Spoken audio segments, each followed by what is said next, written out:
Okay, good evening, committee members. We have a packed room and a packed agenda for this evening, so we'll get on with things as quickly as possible. So this meeting is now called to order, and the roll has been taken by the clerk. A reminder of the rules of procedure. This meeting is being held in hybrid format in accordance with Article 18 of the city's procedural bylaw. Staff and delegates participating virtually are reminded to keep their video and microphones off until requested by the chair or members of the committee. All cameras for virtual committee members shall remain on to ensure a quorum. All members of the committee will vote by a physical show of hands. Please leave your hand raised until the chair has determined the result of a vote.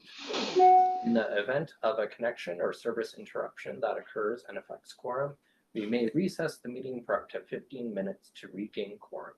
Quorum is not achieved, the meeting will be adjourned. On your agenda, we had some training, but we're going to move that until after the delegations and items that we're going to discuss this evening, and we'll have an opportunity to introduce our new members as well. So the next item is declarations of conflicts of interest. Does anyone have any conflicts with anything on the agenda this evening? Seeing none, we'll move forward to item 3, which are presentations of delegations. We have 2 delegations this evening. The first is by Hannah Wallace-Lund and Tara McLaughlin regarding item 5.1, the Heritage Impact Assessment for 54 Brantford Ave. So I'll ask Hannah and Tara to come forward to be able to speak to this item. And a reminder, have a seat up here if you want. And you have 10 minutes inclusive of questions for your presentation. Okay. So my name is Tara McLaughlin, and this is basically a condensed presentation to summarize the HIA that we prepared. So I'm the T, 2-row architect. Go ahead. So we also have representative from Landwise here, is Caitlin. And the 3 teams have worked together with the main client, which is Willowbridge Services, but there's 12 other partnership groups that are going to be part of the mental health and healing center of Riverside Hub, essentially. Go ahead. So the brief slides, giving you the general summary and history of Brantford, which I think a lot of you probably know here, so we don't need to go into too much detail. But the Haudenosaunee and obviously had quite a presence here, as well as settlers. And eventually the town of Brantford was established in 1847, and the Brant Ave HCD is a big part of the town of Brantford, but it will be discussed on the next slide.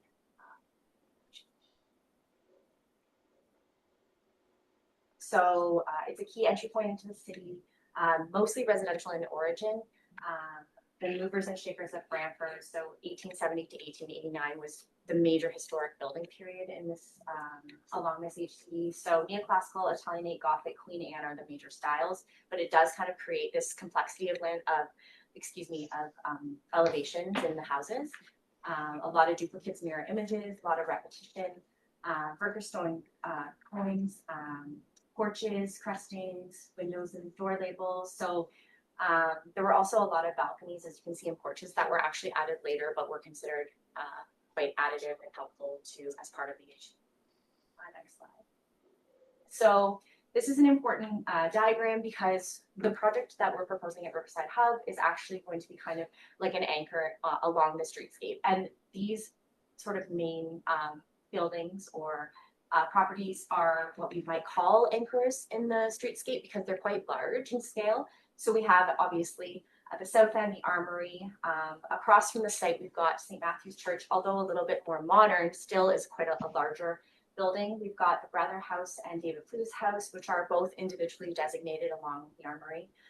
Brantford Collegiate Institute, which of course is a massive property along the streetscape. And then 2 churches towards the north end. further anchored by the W. Ross Macdonald School for the Blind in terms of like the open green space. So you've got green space at either ends marked by these quite large or anchors or landmark buildings. So that's kind of why this slide is important, because this new project will sort of blend into that landscape, but in a modern and more unique way. There are some adjacent heritage properties right beside the proposed site. The existing site does have a building on it. It was built in the 1970s. It is not of heritage value and it's going to be demolished. But the adjacent buildings, specifically 4850 Brant Ave and 56 and 58, are right beside it. So we really wanted to take the context of these homes into consideration when we were at the design of the building. Go ahead. So that's the existing building there. You've noticed that the property is more like a T shape. So it has frontage on Brant Ave, Church, and Scarf. So this is the proposed site plan. So as you see, vehicular access is from the north, coming through at the rear to the other side along Scarf. There's steep staggered setbacks. And if you note, the entrance actually lines up with 56 Brant Ave. While the other side of the building is stepped back behind. So you only really get the sense of the building at more of a residential scale, when it's set between the two houses along Brant Ave. And you'll see that in the elevations that they're on. And parking is underground.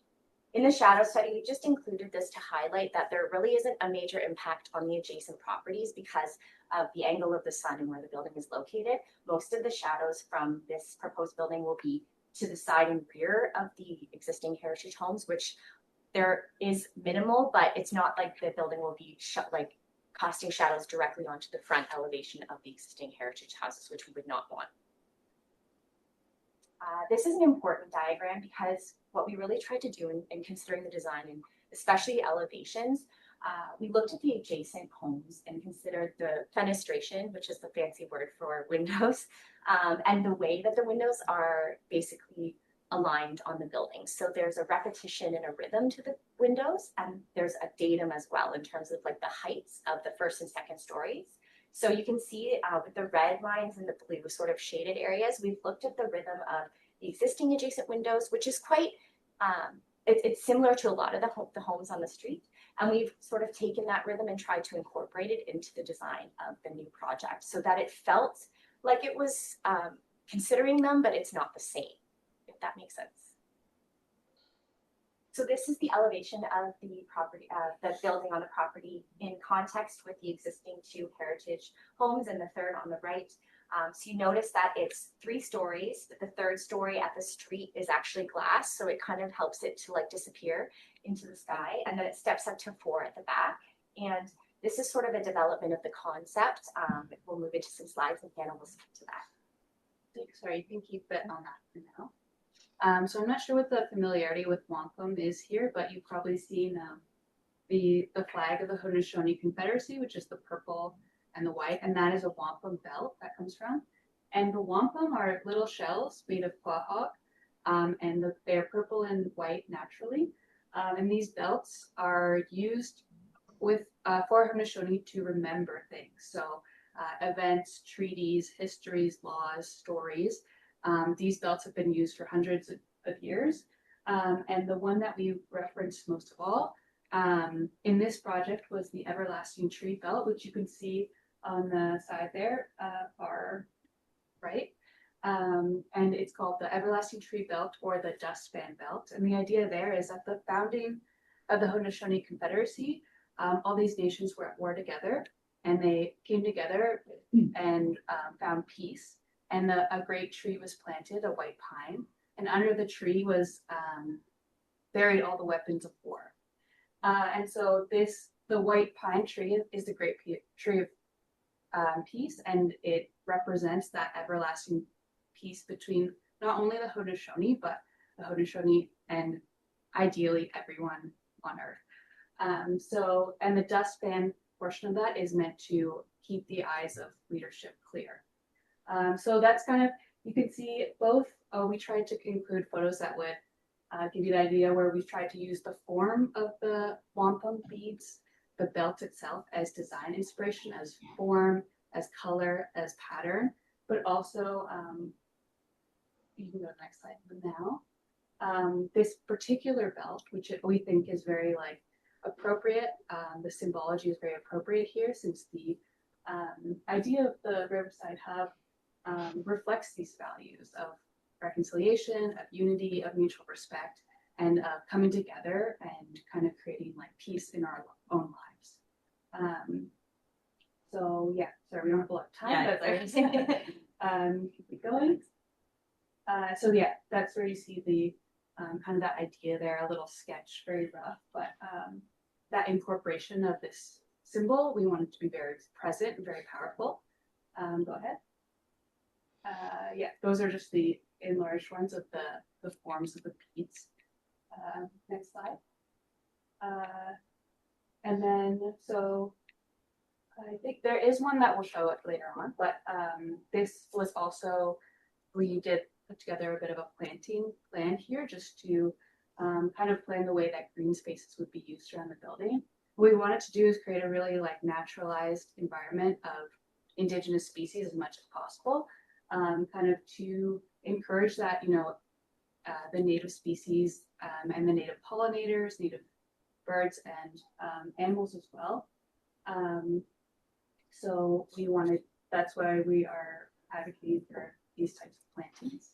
And we want to create more of a naturalized environment, but we hope that the native species will take well to the area, be low maintenance, be beautiful, and recall like the river environment that's very close by.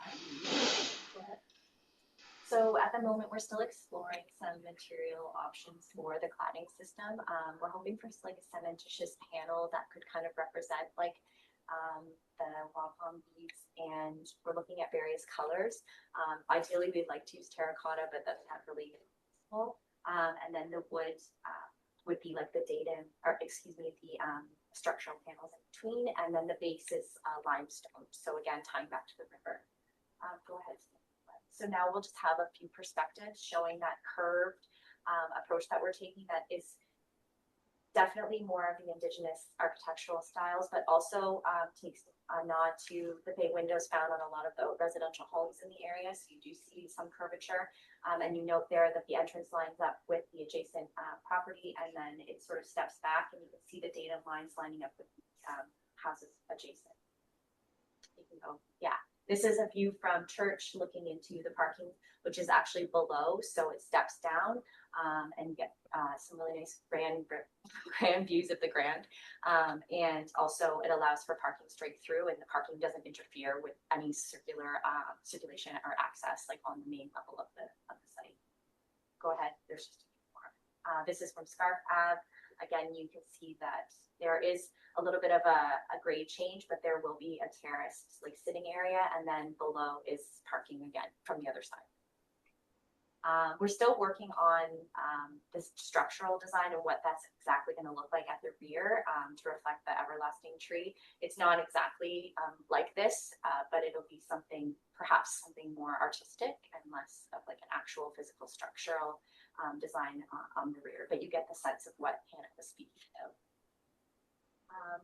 The rooftop terrace and the upper fourth floor, the fourth floor is important too, because it's going to provide areas for event space, meeting areas as well, but rentable, like usable space that the community can use to bring in extra opportunities, events, things like that, which can supplement funding, but also provide, you know, a sense of community for people that are outside of the building in terms of tenants.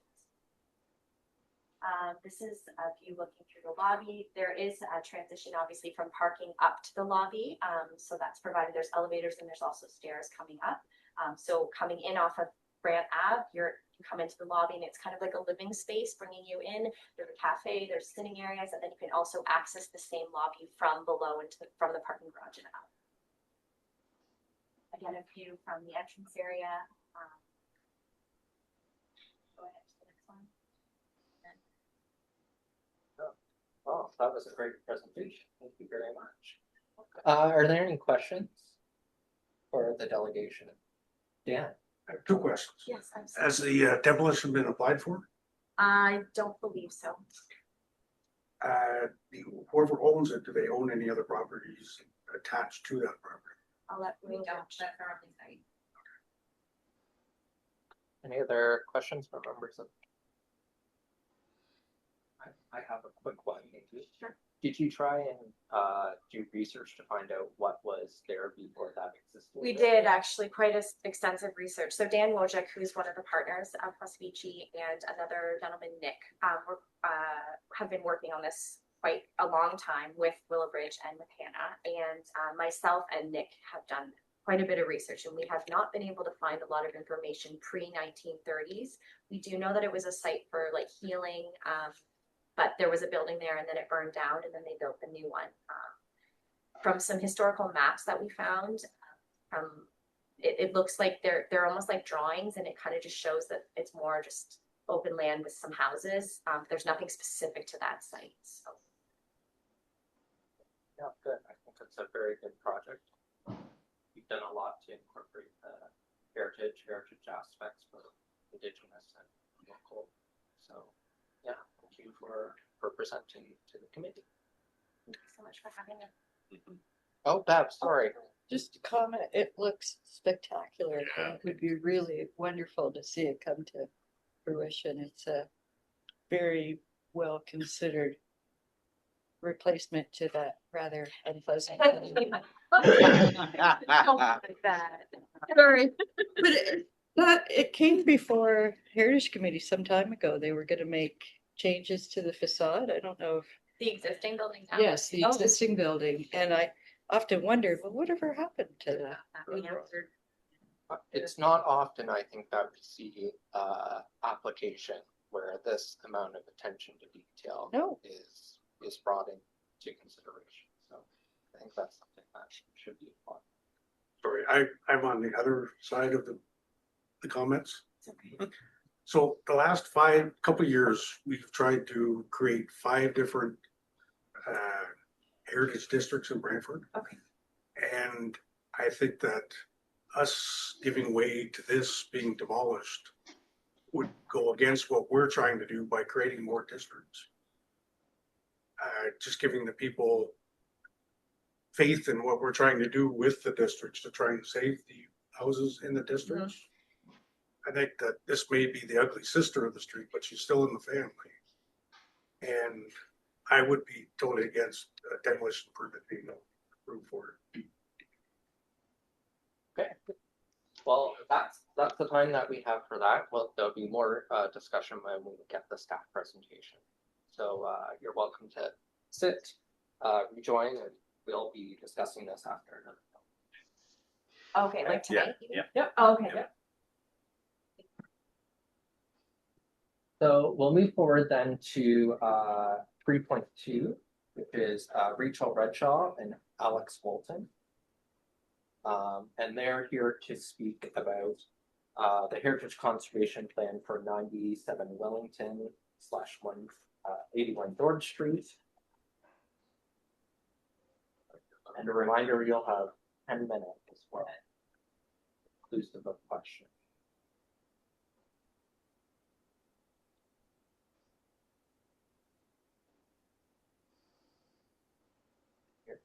No?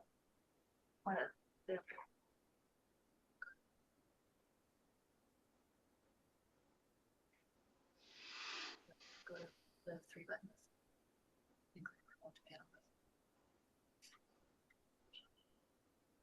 They just have to accept the prompt on their screen.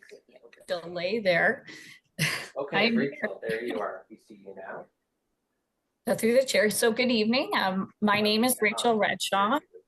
I'm the Heritage Lead at the Big Leary Group, and I'm here representing GM Developers.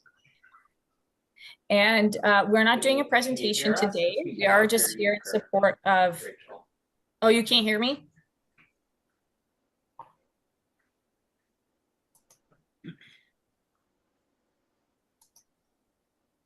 Is everybody able to hear me properly? No? Okay, people online apparently can hear you, but we cannot. I can try something else. Does this work? Is this better? Up in the top corner of the box there. That's worse than you heard. Or this? Is it anybody able to hear me? No? Yes. Had anybody speak through there yet? Go to the microphone. Okay. Try it one more time here. Is that good? Just do the test. No? No, nobody can hear anything? Okay. Just give us a moment. We're going to confirm that we're on the go, and then we'll let you go away. Okay. Yeah. Okay, we can hear you. You can speak up a little bit though. You're a Okay, little I'm going to quiet. talk very loudly. I do have a loud voice naturally, so we'll see what I can do. So, my name is Rachel Redshaw. I'm the Heritage Lead at the Big Leary Group. I'm here to represent GM Developers. So they're the applicant for our application, Heritage Permit Application HA 1524. So we're not going to do a presentation today. We are here in support of staff's recommendations, and we're here for any questions. So we've completed, our TBG has completed a conservation plan as well as a commemoration strategy that's attached to the conservation plan. So the conservation plan covers the short, medium, and long-term conservation goals. It also includes a photo catalog of the mosaics and that commemoration strategy, which outlines the commemoration panel, the layout, the text, and the images that have been pre-reviewed by the elders of the Central Presbyterian Church in Brantford. So again, we're here to support staff's recommendations and here for any questions. Thank you. Okay. Does anyone from the committee have questions about this application? Beth, go ahead. I was really intrigued to see the photos of the mosaics within the church. And my question is it really necessary to actually cover them for long-term protection? Its intended use of this building is to be for apartments for students. Why not just leave them in situ just the way they are, because they appear to be in decent condition? Yeah, through the chair. So it's a good question. So number one, it is mentioned in the staff's report. So the property is designated in Part 5. So it actually doesn't protect the interior of the building. But in saying that, yes, they are beautiful mosaics. They are in good condition. We did look at options of having them exposed, but they do require insulation for those units. So when they are covered, they are done in a way that's reversible. So they can easily, that change can easily be reversed, but unfortunately they do need to be concealed for those units. Well, that's just no fun. I know. Any other questions or comments from the committee? I have one then about the panel. You mentioned something about interpretive panel. I just want to confirm. So it's going to be in one of the raised beds, kind of out in front of the property. And then was there any consideration to Beth's point about the mosaics of including a sample of the mosaic, a photo of the mosaic on the panel so that people know what was under these pillars that are going to be covered up? Yeah, through the chair. So we only have so many images we can't through AODA put on the sign. So we have to be very selective of what's chosen. So these were selected by the church. And so we understand the importance of the mosaics. That's why we've completed the catalog. So one other option we thought of is we are going to be looking at repurposing stained glass. And instead of just doing it as stained glass, we can do it in a way of mosaics. So there's an opportunity there for being creative about the reuse of that glass, so sort of pays homage to those mosaics. So that was sort of the idea. But I mean, it is a good point. It is very hard to select a couple of photos because there are many lovely photos to put on that sign. So it was just a matter of, having a limited amount that we can actually select and put on there so that it is properly viewed by the public in conjunction with the text that needs to be on there.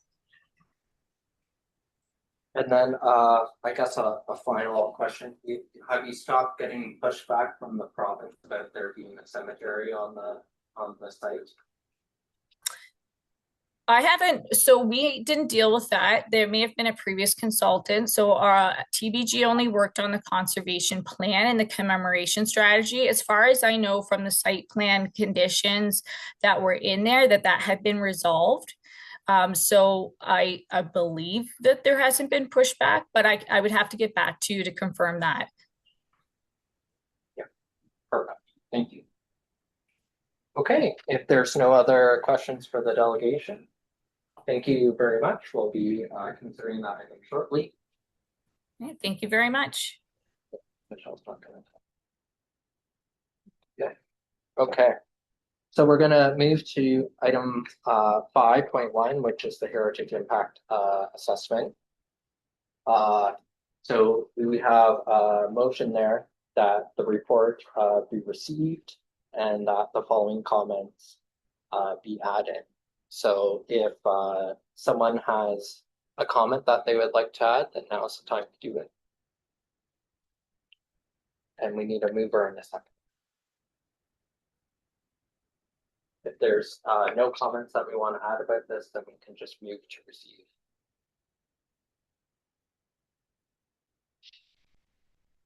Which one is this? Yes. This is for 54 Brantford. Oh, So we need a mover and a seconder if we want comment. With comments or without? with, With comment. With comment. We'll get it on the table. Okay, and a seconder, Dave, thank you. Okay, comment. Dan? as part of a heritage district, I am not in favor of a demolition in a heritage district at all. I think if the building is not suitable for them, I think they need to find another building. Okay, so that's one comment. That's personal. And we can, if people want, we can vote on that as well, right? We can vote on each of the comments. Is there anyone else that wants a comment included? Bev? I just think as a replacement along Brant Avenue, well, yes, you're removing a building within a heritage district. Heritage districts, I think, have some flexibility and don't have to remain exactly static. And I think this is a really thoughtful addition to that streetscape where it embraces the heritage that's existing while providing a new feature celebrating not only just the heritage of the street, but taking in the proximity to the Grand River and celebrating that fact as well. Okay. Mandy's next to me. Oh, Mandy, sorry, go ahead.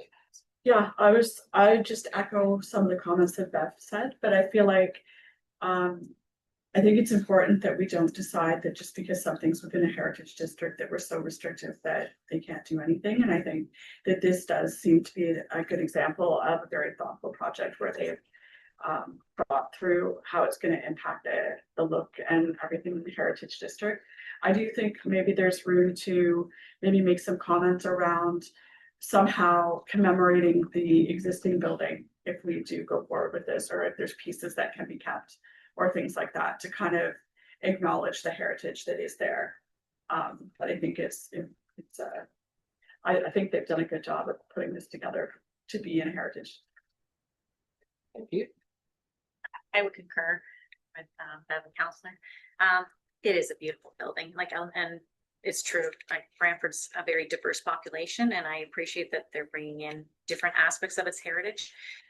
It's unfortunate that 50 years ago, they didn't consider that and put that ugly thing there. So, you know, which really doesn't have much of a heritage situation. So, yeah, it's a step forward in history, I guess, and by at least taking some of our history from the past as well.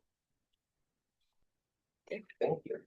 Any other members have some comment about this?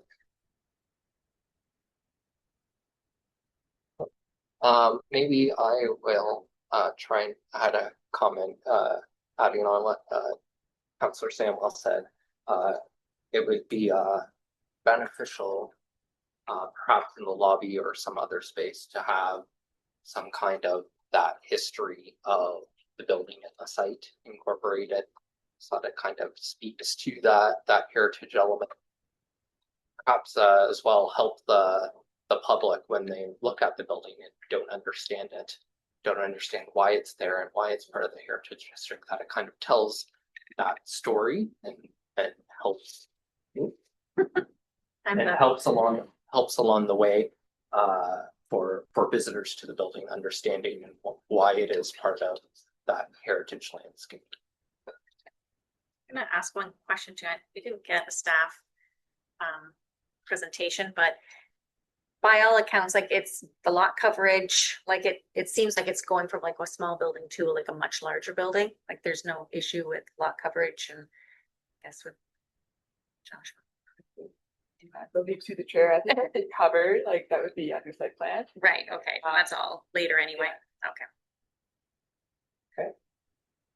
Okay, so we have some comments and we have, I just wanted to add that I know that they had said that maybe some of the materials were not quite sourced out yet or decided for sure on. So maybe another way to kind of think about the materials when you're coming up with the final design would be really great.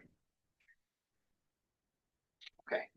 Was that a comment for inclusion? Sorry, I'm trying. You can, if there's a way to put it, but I'm okay with it. That was kind of what I was thinking. Yeah, something around the materials. To clarify, what did you mean by it? Well, like just something that, like when you're choosing the materials, like as you said that it wasn't fully decided, right? So just making sure that it kind of fits within what else is going on in the district. Obviously, still the vision that you're going for, but something that's going to look like it fits. Yeah, I get what you're saying. Yeah, the materials and I just thought it was another opportunity to kind of bring in some of the heritage look that's in that area. Am I as well. allowed to Yeah. Okay. Okay, so we have I think we have 4 comments, and 2 of them kind of conflict with each other. So I think it would be appropriate to vote on each of these comments. Sorry? Yeah, vote on.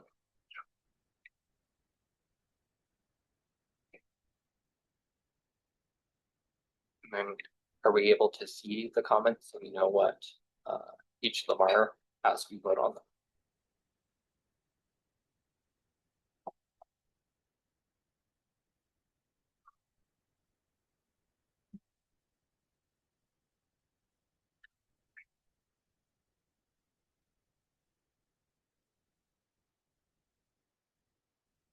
We're just getting some logistics together for this vote.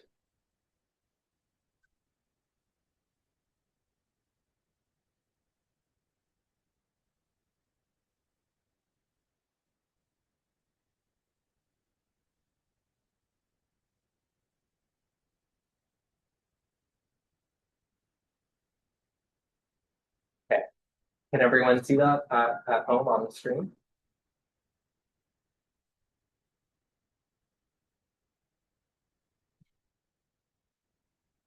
Yes, can people see that on their screen? Can someone give me a nod or a yes or a no? Yep, we can see it.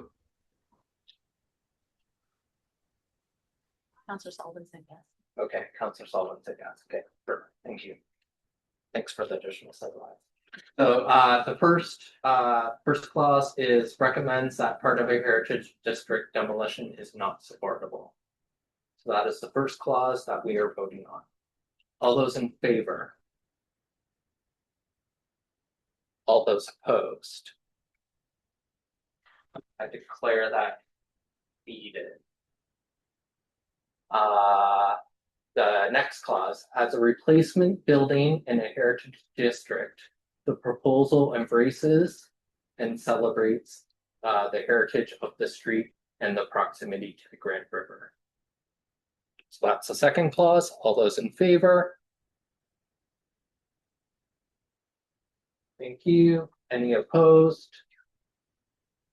None. I declare that carried.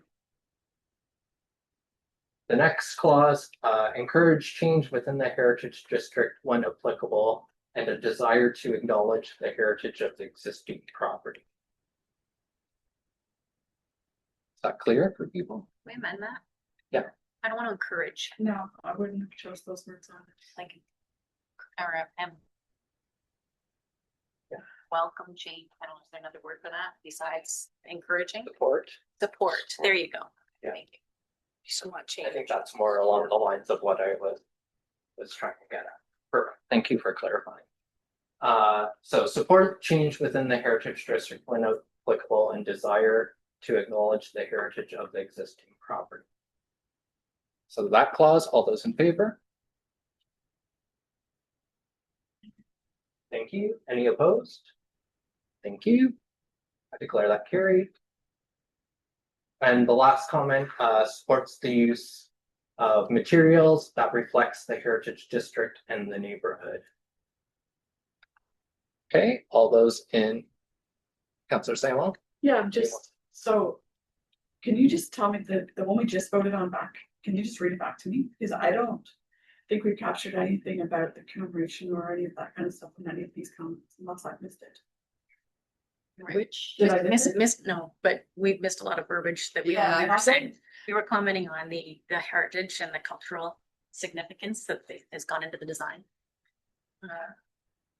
and it's, Like this site, like that last one, I don't even know where exactly it came from. It doesn't feel like anything we said, to be honest. I know we voted on it, but it The doesn't. fourth one or the third? The third item or the third, fourth third one? item. I haven't even read the fourth one yet. Okay. I'm working on that, but Okay. Do you want to recraft a third one then? Maybe, Right. or recraft the 41. like I wouldn't just said intentionally, I don't think, I don't know, I can't imagine anybody around this table saying that we would support necessarily changes in a heritage district. This is a little bit different. Yeah, that's true. I did say something about the commemoration. We support like the commemoration and like the history being kept and things like that. I know we Can talked we, about that. can we do that? Support Recraft the the 41. commemoration of the change within the heritage district? support, sorry. Support, The word change is probably. support the, Commemoration of the change?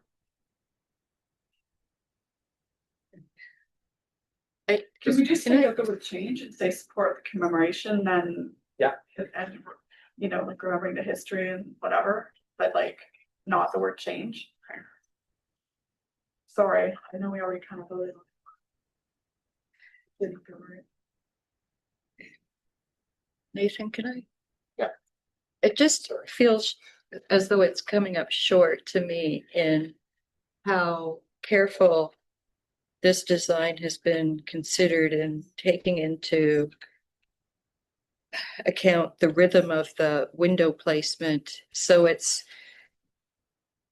capturing the heritage, but celebrating it and taking it into the next kind of development style, which is against. But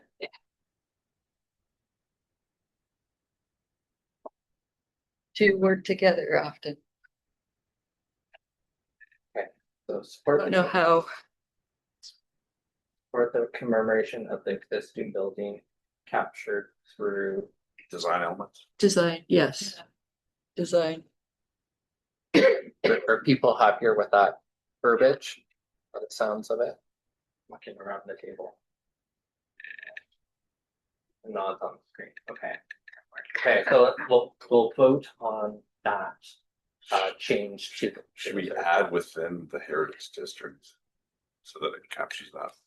The Yeah. reason that, I think that's you know, I that's don't know. appropriate. Within the heritage district. Heritage district. Okay, any final wordsmithing before I read it and then we'll vote on An it? inclusion of the indigenous prehistory of the area by the use of uh, the wampum belts and taking those design elements and incorporating it into. As well as landscape. Right. Yeah. It's just landscape. Needs to be fluffed. Yeah. Okay. Okay. So we've worked with quite a bit. So this modified third clause now reads support the commemoration of the existing building captured through design elements within the heritage district, especially the acknowledgement of the use of the white pine wampum. That's the correct wampum. No, everlasting tree. Should be everlasting tree. Should be correct if we're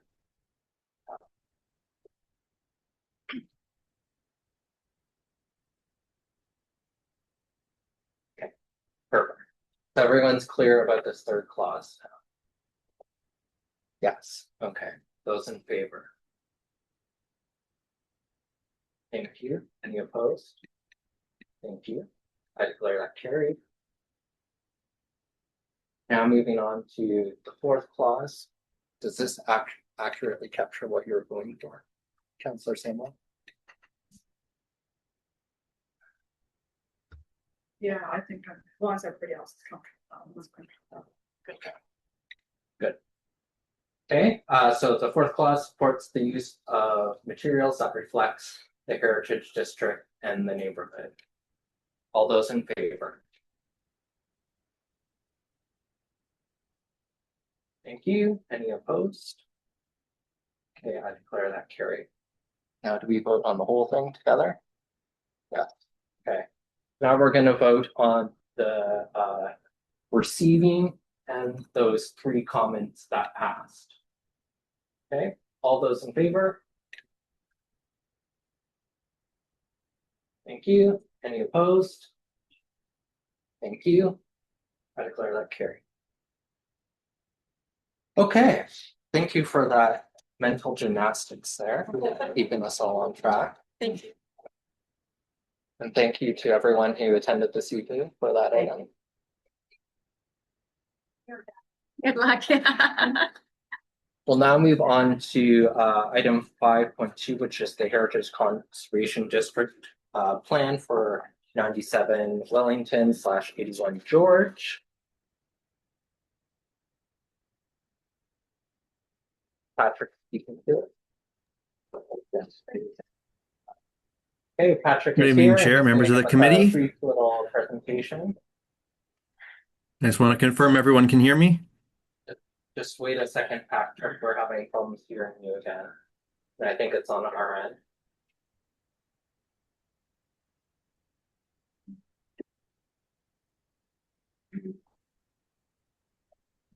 Test.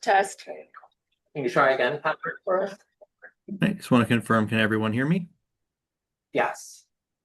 Thank All you. right, perfect. Okay, go ahead. All right, good evening, Chair and members. So a bit of clarity on this item. So you'll see a three sort of part recommendation. Like our prior item, Clause C is the committee's opportunity to provide comments on the study that's attached to the report. It's a rather big report, so we broke it off into 5 items. I will be speaking to the amendments to the heritage permit that was considered earlier this year in January. But as is typical, staff won't be doing a critique or a review of the actual study itself. That was the applicant's opportunity, and the committee has that chance to provide comments. So we're doing it all as one item. But again, I'm just speaking to amendments to the heritage permit that was previously conditionally approved by this committee in January of this year. And again, that was application HA 1524. Just make sure. Okay, so the background, the property is located at the southeast corner of Wellington Street and George Street. We have a picture of the front entrance facing Victoria Park, and then the view of the Sunday School Edition church hall gym space at the rear of the property. the applicant's proposal hasn't fundamentally changed from what was considered by committee before when the heritage permit was originally approved. It is still the plan to convert the building into 28 apartment units with a range of bedroom sizes. There is still a plan to construct one additional floor over the rear gym. There's no floors being added or that kind of exterior construction to the actual nave or place of worship church space. That will all be internal work, save and except for some exterior window alteration. There will be 3 parking spaces retained facing Wellington Street in front of the old gym, and bicycle storage was proposed internal. What is being changed is a slight realignment, reallocation of new windows and enlargement to existing window openings. So on the left of the screen is the information provided in January. That was part of a heritage impact assessment prepared, and it identified where new windows were being added. On the right is an image showing the slight revision. So anything in blue was a modification to an existing opening. By and large, those are staying the same. Where we're seeing the change is moving on the Wellington Street facade. That's the top on the top facade side view. Taking the 2 new windows that were being introduced and styled similarly but slightly differently to the existing window openings, and moving them from in 2 individual openings to a series of 4. So just moving them on the wall. And then on the interior side, that's the side facing the Carnegie building, and the lower of the pictures, again, is a slight revision, a slight reduction in the number of window openings being introduced to the actual church space. But again, keeping that same form. So this is just a minor change to the layout, but it's not fundamentally changing the nature of the approval, the nature of the work.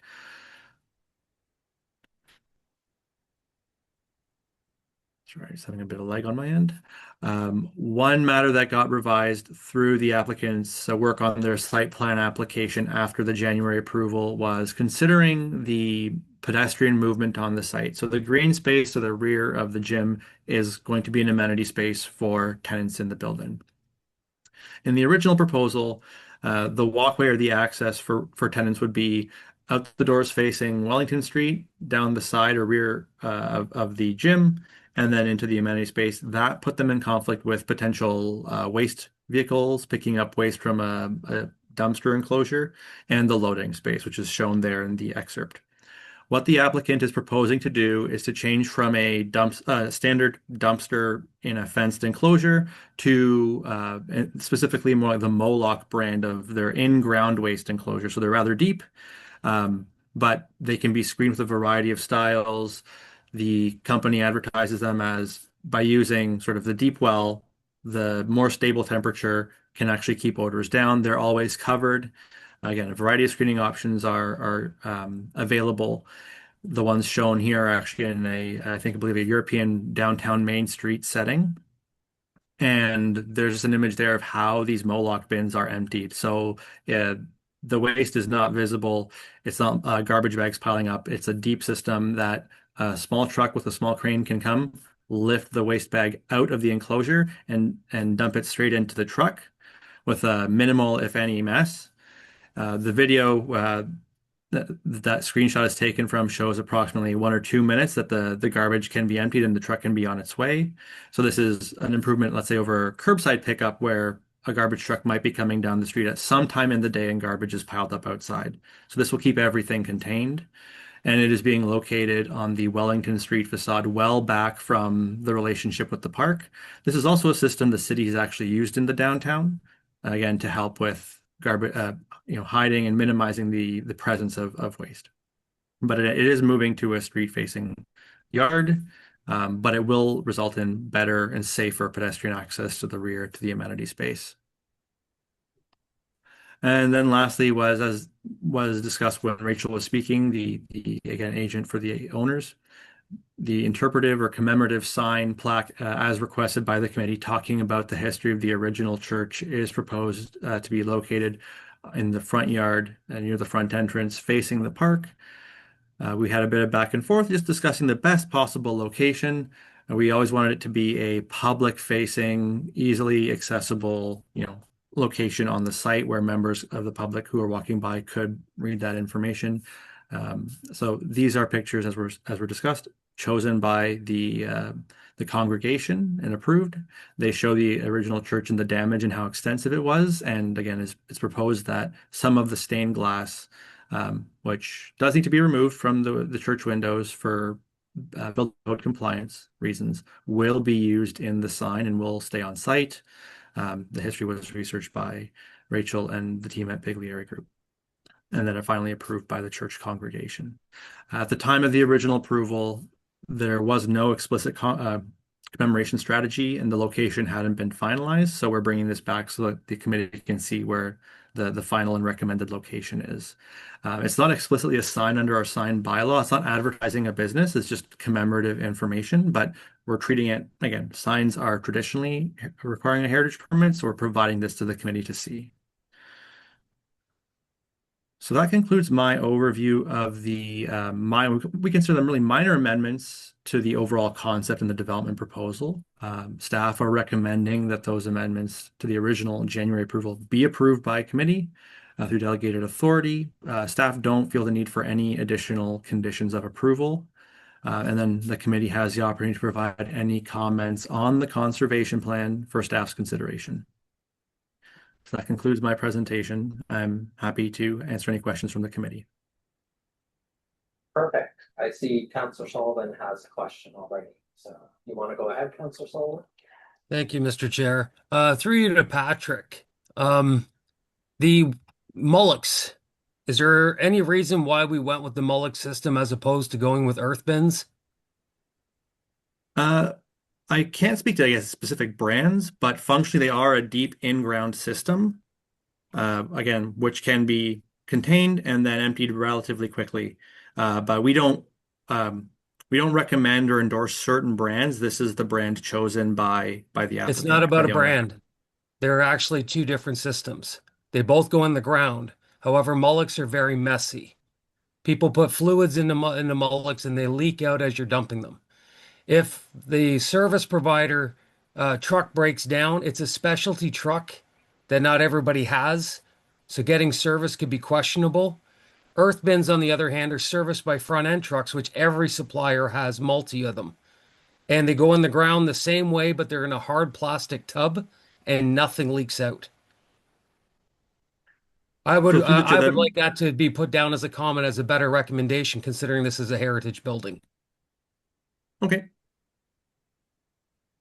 Okay. Any other questions for Patrick on this item? Oh, Dan, go ahead. Do we have any policies or anything on signage that they're thinking about putting out front? So anything saying that if we're gonna put a sign up there, it has to be a certain way. Like, obviously this is not gonna be the first sign that like this that we're gonna have in the downtown area. Do we have a policy for it, or should we have a policy saying that it should be 3 by 3 and it should have this and that? Just, is that something that we need to work on? So through the chair, there are guidelines for heritage properties and signs on heritage properties in the sign bylaw, but a sign is defined as something for a business. It's advertising a service, the name of the business. This is an information sign that was provided at the request of the committee when the application was reviewed previously. So the applicants have tried to balance the level of information, good quality, large pictures that are easily legible. And again, you heard the reference to the AODA. So that will push against, sort of a size constraint. But yes, if this was a business sign, there absolutely would be a maximum size for it. This one's a bit larger, but again, there's balancing that readability and telling enough history and showing pictures with, again, just physical real estate of the signage or the commemorative plaque. Should we have a standard for information sign, not business, but information? We could look at that, but again, at this time, we don't have anything to hold this application to. Okay, Dave? Is there an opportunity to pause the signage portion of this project until the Heritage Committee develops a policy around heritage commemoration signage. If this is the first opportunity to do something and we haven't discussed this, and I'm not sure if this has been discussed in the past. I don't recall heritage signage in place now. Perhaps we should be looking at that so that we have consistency through all heritage properties that we want to put a similar type sign. If we put this up now, we've already started something that we should have been looking at. So I'm thinking maybe pause that portion for. So yes, through the chair, we have had information plaque storyboards in the past in city parks. But again, that presents a very different layout, a very different way of using the space. This is private property, not public property. So we can't design the sign to be set back in a way that someone has to enter private property if we want to require it of the applicant. We do want it to be public facing.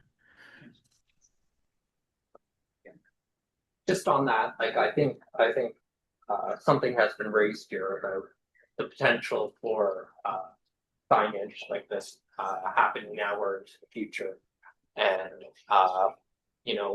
we can't hold the applicant accountable to a standard that has not yet been developed. But once if this initiates that a standard is developed, then I think that would be a positive, kind of going forward, so that we can ensure that things are kind of done appropriately and courteously. And then this one, of course, would be grandfathered in because it was the first. But there is the potential there for us to have something like that, so that we can ensure that something is happening consistently going forward. Any other questions for Patrick? No? Okay. Oh, Dan? We can't hold off on the signage until we come up with a plan? You're saying that like it's a fact, I don't know. So sorry, just to clarify, I apologize, we're chatting about something different. Is the question related to the process for public information signs and how they would be regulated? Yeah, is there a standard, and would that meet a standard if we have a standard? So we do have the sign bylaw under 478. It does speak to public information signs, and they are defined. But I think this would be an opportunity for maybe myself and Patrick to go and have a look at that before we comment that there are no standards, and then understand how that sign bylaw plays in with the heritage conservation area, right? And that relationship. Because I believe that we may be speaking on standards that could exist already, but the opportunity to provide more detail on that. I don't know if you want to comment on that any further, Patrick, but that's my thought process. Yeah, so again, there are different types of signs defined in the sign bylaw. But again, we have that gray area between like what's an information sign, such as a hospital or secondary school, a digital media center, and then again, the information, which is more interpretive, right? A historic plaque, such as like an Ontario Heritage Trust plaque that has story information, historical information, but it's not guiding people to the use of the space. It's just informing them of the history. It's more like a public amenity, public facing amenity in this case. And so again, it's not exactly contemplated right now in the sign bylaw. It might be not dissimilar to some information signs. When we look at our examples there, we'll see, scoreboards or not so much advertising, but again, the marking this as a hospital or a church, a secondary school, public library, other service. So I don't know that this specific one is housed. If the committee, but I know this was provided at the committee's request. It could be something that the information sign isn't implemented right away, and that in future, if they'd like to implement the signage, that would be a separate permit, but the rest of the application could be advanced. Okay, so the other part of the question was about delaying the signage, so we could approve this and delay the signage pending further, a further submission. Like that could be, yes, that could be, for example, one of the comments under C is that the sign not be implemented at this time, but without, again, revising all the recommendations and then opening up some debate if the permit was in fact amended or not. Okay, thank you. Thanks for clarifying that. Okay, so if there's no other questions for staff. Okay, seeing none, then we'll move forward to the motion. So there's a motion there with 3 clauses, the third clause being comments. So do we have a mover and a seconder for those? I see Lise and Tamara as a seconder. And then comments. Someone wanted to make a comment. Yeah, go ahead. I think that portion should be delayed until it's further discussed. The interpretive side, The information side. information side should be delayed pending further consultation. Okay, that's one comment. Councillor Sullivan, you have another comment? Yeah, I recommend that the Heritage Committee, we should recommend that they find a cleaner way of servicing those bins where we're not having products leaking all over the ground and everything around this heritage site. There is another option. I think staff should look at earth bins. Okay. Any other comments that we want included on this? Okay, seeing none. So then we have that it be received, the permit be included, and then with 2 comments, but the interpretive sign being delayed, and investigation to other waste removal strategies. Everyone's clear on what we're voting on? Okay, I'll call the question then. All those in favor? Thank you. Any opposed? None, I declare that carried. Okay. We're getting close to the end. So we have consent items, item 6, which is the minutes from our October meeting.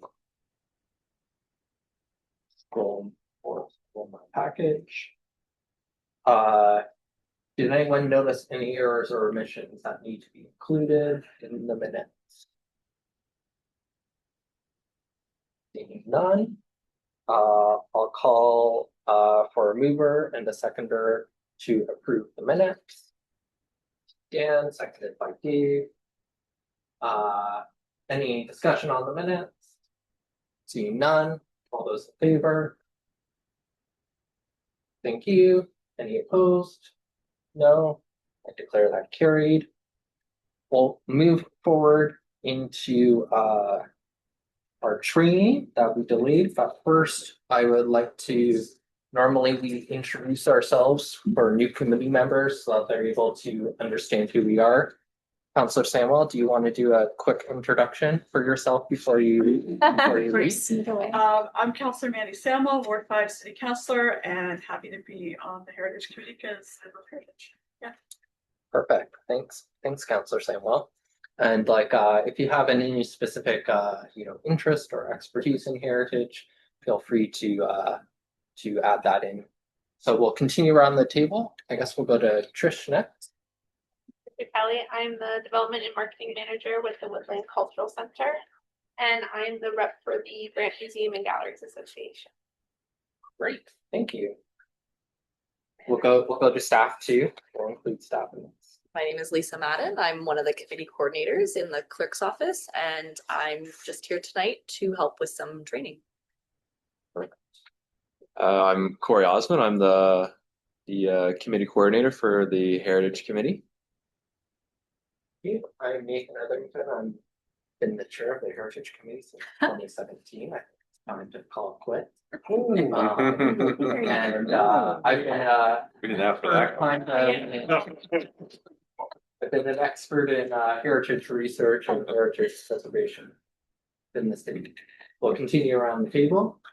Dan Brown, I restore old houses, I build new houses to look old, and I'm not a chairperson. Dave Malcolm, I'm property manager in town. I manage several heritage properties as well as I'm the rep for the Downtown Business Improvement Association. Tamara Capoli. I'm a realtor in town, so I just like to buy and sell heritage properties. It's all good. And yeah, that's moving on a bit. I'm Bev Garner, and my background is in archaeology. However, I do appreciate the things that are above ground as well. Charlotte Jesse, I'm the planner. Good evening, everyone. My name is Joshua Scram. I'm the manager of long range planning in the city. So our team oversees the heritage portfolio, provides technical recommendations and some technical expertise on heritage matters for the committee. Yeah, so grateful to be here with this group. And I've been the manager of long range planning since August, but I've been with the city since 2014 as a long range planner and also a senior project manager in development. So thanks. Hi everyone, my name is Navdeep Kaur. I was working with the Councillor Mandy Sample as my government relation practicum, and then I had a chance to join Heritage Committee as a volunteer, so I can learn more about the city and contribute to the community. Thank you. Okay, now we'll head to the screen. First on the screen is Bill. Okay, I'm Bill Darfler. I represent the Canadian Industrial Heritage Centre.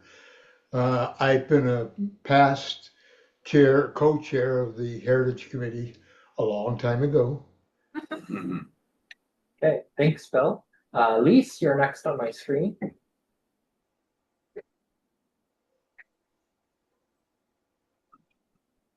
Just trying to unmute herself. Unmute her.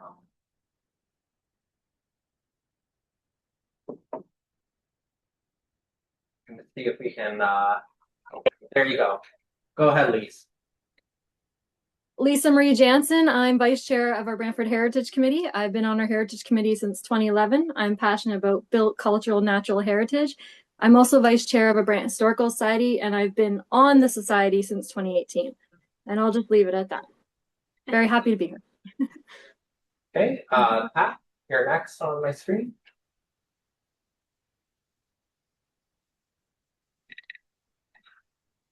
Hi, I'm Pat Dern, and I'm the representative of the Brant Historical Society.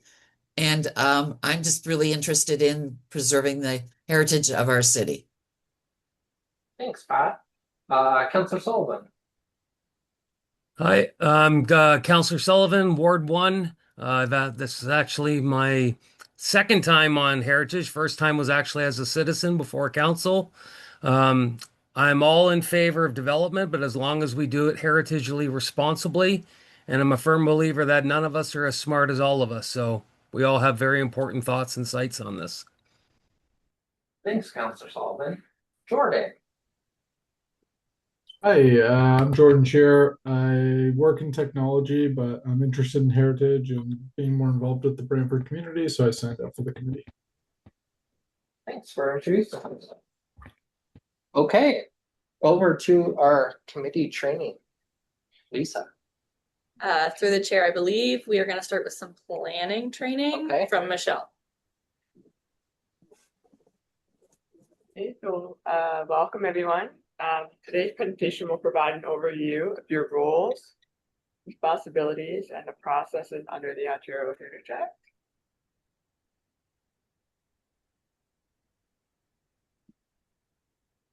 Here's what we'll cover today. The committee mandate, the legislative authority, roles, key processes like heritage registers, designations, and alteration permits. We'll also touch on other responsibilities such as the demolition control bylaw and the sign bylaw.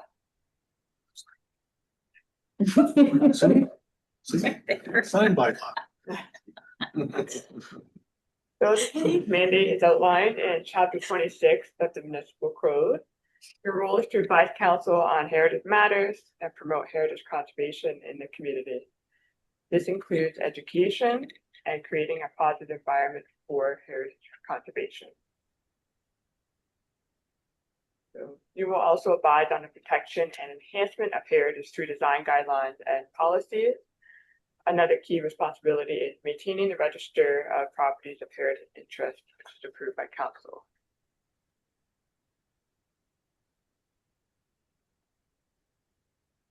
So you review major alteration applications and demolition requests for heritage significant properties. The committee also recommends honorees for programs like the Providence Point and contributes to the Wall of Recognition. And lastly, you review financial incentive programs for designated heritage properties. So the committee exists under Section 28 of the Ontario Heritage Act, and council consults with the committee primarily on alterations to heritage properties. So your work involves Part 4, individual properties, and Part 5, heritage districts of the Act. You also review matters under other bylaws like demolition control and signage. It will focus on the most common activities you'll encounter, which is alteration. Every municipality must maintain a register of properties with cultural heritage value. It includes designated and listed properties, and listing a property doesn't designate it, but it provides an opportunity for the Heritage Committee to review before demolition. So council can designate individual properties or entire areas as heritage districts. These designations are made under sections 29 and 41 of the Ontario Heritage Act. The properties must meet criteria under Ontario Regulation 906, and these include design, historical, and contextual values. So we'll go through them. So number one, the property has design value or physical value because it is rare, unique, representative, or an early example of a style, type, expression, material, or construction method. The property has design value or physical value because it displays a high degree of craftsmanship or artistic merit. Number three, the property has design value or physical value because it demonstrates a high degree of technical or scientific achievement. Number four, the property has historical value or associative value because it has direct association with a theme, event, belief, person, activity, organization, or institution that is significant to the community.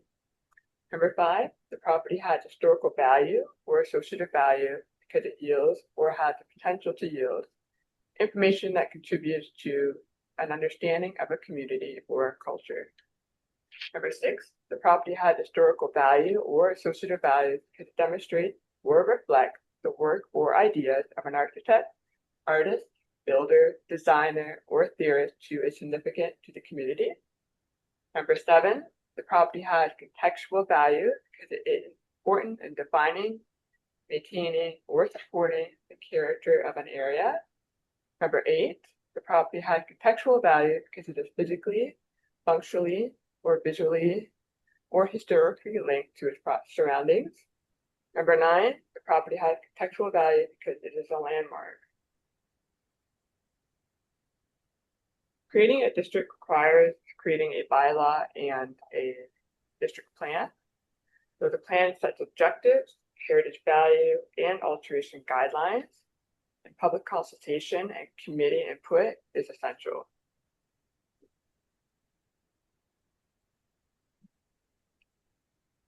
So owners of designated properties or those in districts need approval for alteration or demolition.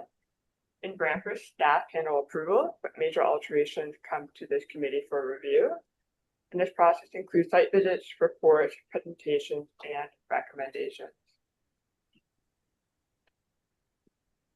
So heritage alteration permits. So staff will receive an application and they will be in contact with the applicant. They will visit the site and conduct a review of the proposed alteration and prepare a report to the Heritage Committee. The applicant is invited to speak to the Heritage Committee and staff also make a presentation. The Heritage Committee discusses the application and votes on a recommendation.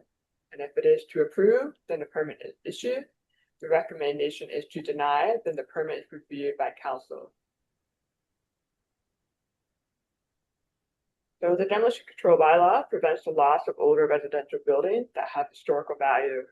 So the committee reviews non-routine applications and applications for homes that are over 40 years old to assess the heritage potential. So the other bylaw that we speak to is a sign bylaw, and this regulates signage and also has a section related to heritage properties. So if the sign doesn't comply with the bylaw, the committee reviews it as a major alteration. I know that was a quick review, but we have some resources here that are very beneficial and can provide some opportunities for more learning. So we have the Ontario Heritage Toolkit, the Ontario Heritage Trust, and also the City of Brantford Heritage Planning webpage.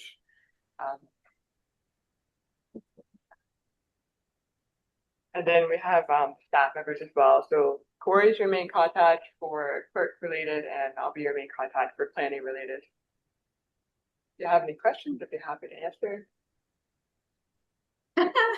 Dan. What? When you're talking about demolition, you said that for residential buildings.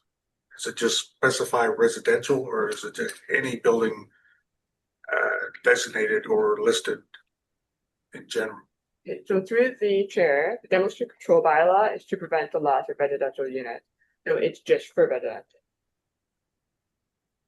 So I know, like, on the committee, a number of times we've had problems with, loss of old residential buildings, which are often affordable buildings, and they get replaced by unaffordable buildings.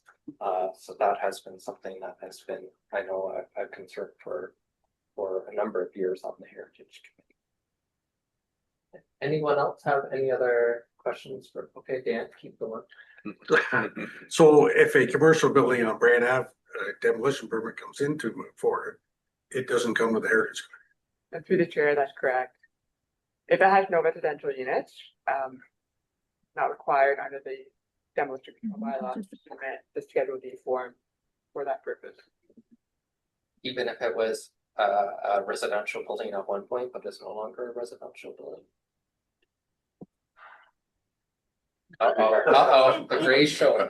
Oh, that's okay. I think we would have to look at, though, if it's in Brant Ave in the Heritage District, we would look through the process, and there would probably be grounds for it. When you look at a demolition application and it comes forward to staff, there's criteria for how it moves through the process, and they have to check off certain boxes for a routine or non-routine demolition. So I think if it was in the Heritage District, that may be an opportunity for it to be flagged routine, right? But we would go through that process kind of systematically. The residential piece is just important because one of the things that, as this committee knows, it's really important, obviously, to protect heritage, but the residential loss of a unit is really important. So often when you're talking about the loss of a unit versus the creation of a unit, this group has seen it multiple times, right? You may be losing one unit, but gaining, 11 or 12, right? And so those are things that are factored in. But in terms of how it moves through the application process, if it was within the district, we would look at the application, we would look at that criteria and check that box. It would be something that we would do, right? So through the chair, so if a heritage property is going to be designated, whether or not it's commercial, it does have to come to the Heritage Committee. So that's like, there's two pieces to the demolition control bylaw. There's the heritage piece, and then there's the demolition control residential loss of units. Yeah, I'm just wondering if we have one of those applications you can throw it up on, you can see how another time, but that's another resource that can be shared just to look at the application form and see how it would move through the process, right? Because that's what somebody would have to bring forward, and you have to meet so many criteria to move through that process, and then obviously multiple departments review that as well. Oh, Lise, you have a question? Or go ahead. You're unmuted still, so go ahead. Yeah, okay.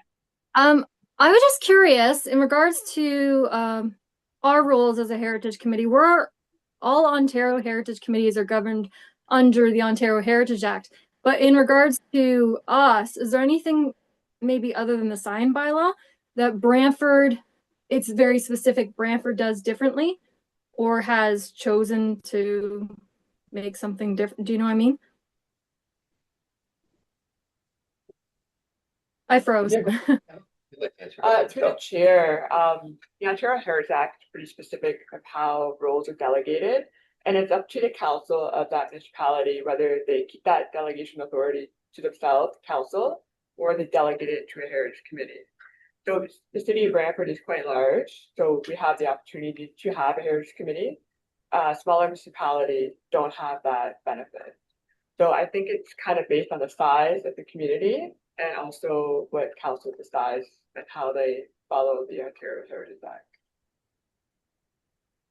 Any other Okay. questions? I was just wondering if, sorry, I was just wondering if there's anything like unique to us that kind of, I don't know, makes us different. To the chair, to my knowledge, no, we don't have anything like that's strikingly different. What I would say that is different for the city of Brantford in terms of heritage is that we do have a large inventory compared to other municipalities. Yeah, and as part of a planning process too, just to kind of, you know, add on to what Michelle's saying, we do have policies within our official plan that are unique to the city of Brantford. There's a conservation, you know, approach to heritage. There's districts. There's, you know, those things are unique to Brantford. They're unique. Obviously, the mandate of the committee is guided by the Ontario Heritage Act. It's something that, you know, has been decided and developed through council and previous committees. So there is that uniqueness. And the official plan is a vision for the city of Brantford and it speaks to heritage and resources and how we guide those things. So there is uniqueness, but then there's obviously regulation and policy, which is a good thing that comes from the Heritage Act, right? So. Anything else? Okay, Please? thank you. Nope, thank you. Anyone else have some questions? Oh, Beth, go ahead. Is your presentation available somewhere online for us as that we can go back and look at it time to time? Or you I'm can send sure it. to share like that, Corey could share that with the members in an email. Okay, that would be much appreciated. Thank you. Any other questions? Oh, Dan? I would like to see the demolition procedure or the forms that are filled out that when somebody does apply for it, the steps that it does go through. Yeah. I have applied for a few demolition permits myself, but haven't seen the full process of where it goes after I'm done with it. And I'm sure that it'd be an interest to the group. Yeah, and so to kind of elaborate on that, through that application process, you'll see the steps, right? So going through that process, you're going to see the property's designated heritage. That's going to be a component where it might bring it back in front of this group. There's certain checks and steps. And, you know, our team is obviously always looking at ways to, you know, improve and how we communicate those documents. So that application form is available and everyone can access it, right? If you've made a submission before, Dan, you would know how it works and goes through the various departments and processes, right? I will add to the chair that from the planning perspective and a heritage perspective, we only see the Schedule D form, and that's one piece of paper, and it's basically a sign off, and it comes prior to step one, at the heritage on one part, demolition control bylaw on the other side, and then it goes through the different utilities like Enbridge and Hydro to get those things shut off, and that we send it back to the applicant, and then it's the applicant's responsibility to gather all of the signatures and then submit that as part of their demolition building permit. So after we sign the Schedule D, we're not a part of it anymore. It goes to the building department for review. It's a building department function to carry out the demolition permit. Any other questions? Or ask? So I can think of a property on Market Street that is a designated heritage property, had a designated heritage attribute, and it was blown over in the wind.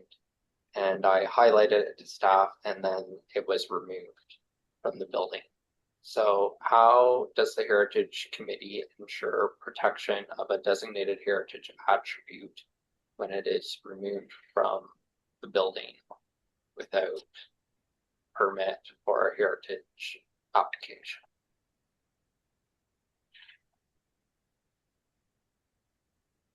That sounds like a very unique scenario. Is this a recent scenario, Nathan, that you're referring to? I'm not sure. But Patrick's also on the line right now. If he has any knowledge of this one seems a little bit outside my level of familiarity. But I would have said it was probably before the pandemic. Yeah, so through you, Chair, I guess to you, Chair. Yeah, I'm not familiar with that particular instance. Maybe it was before my time. I only got here in 2019, so it might have been maybe before that. But generally, when someone's altering a property without a permit, again, it depends on is it actually an item that falls in needing a permit or a minor alteration. We'll obviously presume it's work that's a major alteration. It needs a permit. What we do is we would, if we're made aware, we'd contact the property owner using the information we have on file for who owns the property, make them aware that, that work requires a permit. And again, it also depends on, I think sometimes the nature, like we've seen just at the city in planning sort of larger, not just myself, but work being done that required a heritage permit, but it was to comply with a fire order. So there's always that little bit of, okay, what has triggered this work? So again, I'm not familiar with the wind sort of damaging a property and then the attributes not being restored. I think that might just predate me. But we've had a few situations, I think, I guess in my time, and I mean, we brought them to the committee. They explained the alterations they were making. And the one that stands out in my mind was on Brant Avenue, and ultimately the committee approved their sort of after the fact heritage permit. Yeah. This one was a finial, which I think is a rather minor heritage feature, but it was still mentioned in the designation bylaw. Mm. And then in a windstorm, kind of got blown askew. I mentioned it to someone, and then next thing I knew, it was gone. So these are Yeah, so I can see that doesn't ring a bell to me. So I think it predates me. yeah. And then the other item was I can add something else. So, yeah. We can also do property standards complaint, and that would actually trigger an investigation. And then property standards also has a heritage component to it as well. So that's how there's something going on and somebody sees it and they contact the city. There is ways to handle it. It's not something that we deal with very often. Not what we had a presentation about that recently. Bylaw as well, but for bylaw, right? Yeah, sorry, I don't recall that scenario either. Like I said that Patrick's been since 2019. I remember that scenario. That seems like maybe just like a really unfortunate sequence of events and timing for both staff and yourself and Heritage, right? Yeah. My other question was about the heritage criteria for designation. And I noticed going back to our Oak Park property, the international plowing match on it, and it does say, one of the criteria is an important event or theme to, the municipality. So, Brantford was well known for its agricultural history. It held one of the first plowing matches, but there is no designatable feature like a heritage feature like the finial, right? But that can still be commemorated somehow through a bylaw, even though there's no designated heritage features. Is that correct? So through the chair, like for it to be a landmark, we have to exactly know where it was. In terms when we looked into the plowing match, we can't define exactly which farm it occurred on, and like it's been disturbed many times over. There's been houses built, taken down, that sort of thing. So it's not preserved in any which way form of when the plowing match event took place. And we can't actually locate like an address or we had to be able to pinpoint for it to be a landmark. Right. And I guess that the other point to that is now it has to meet 2 criteria. Before you just used to have to meet 1. Now it has to meet 2. Yes. Right. And then the other thing is the very last one that it says is a landmark. What is a landmark? Because it is a very broad, vague term, and I don't think a lot of people know. We heard about landmarks in the presentation tonight. Is that like what is required in order for a building to be a landmark? So when you look through the chair, when you look through the Ontario Heritage Toolkit, it goes through this ORAG in like extreme detail. So a landmark would be like a theme or event that actually took place. Like the City Hall would be considered a landmark. It's like a pivotal point of the community. Its structure is clothing, like it's huge. So things like that, and it's been preserved for how many years? So it's things like that that are significant and retain their historical features and values. And then if council had some concerns about there potentially being heritage with something, could they refer something to this committee for comment that wasn't normally flagged by the committee? Can you repeat the question? Yeah, could council refer something to the heritage committee? So maybe it didn't tick some box. Someone thought that, someone on council thought, did the heritage committee see this? And the heritage committee didn't see it for one reason or another. Council would have the ability to refer it back to the heritage committee. Through the chair, we'll cover referrals and deferrals through the training that I'm going to provide. But on a broad level, yes, that is something that council would have the ability to do. Okay, good. Any last questions from members? Oh, Lise, I see your hand up again. Go ahead. Okay. I was just wondering, in regards to the Ontario Heritage Toolkit, because there's been changes to the Ontario Heritage Act.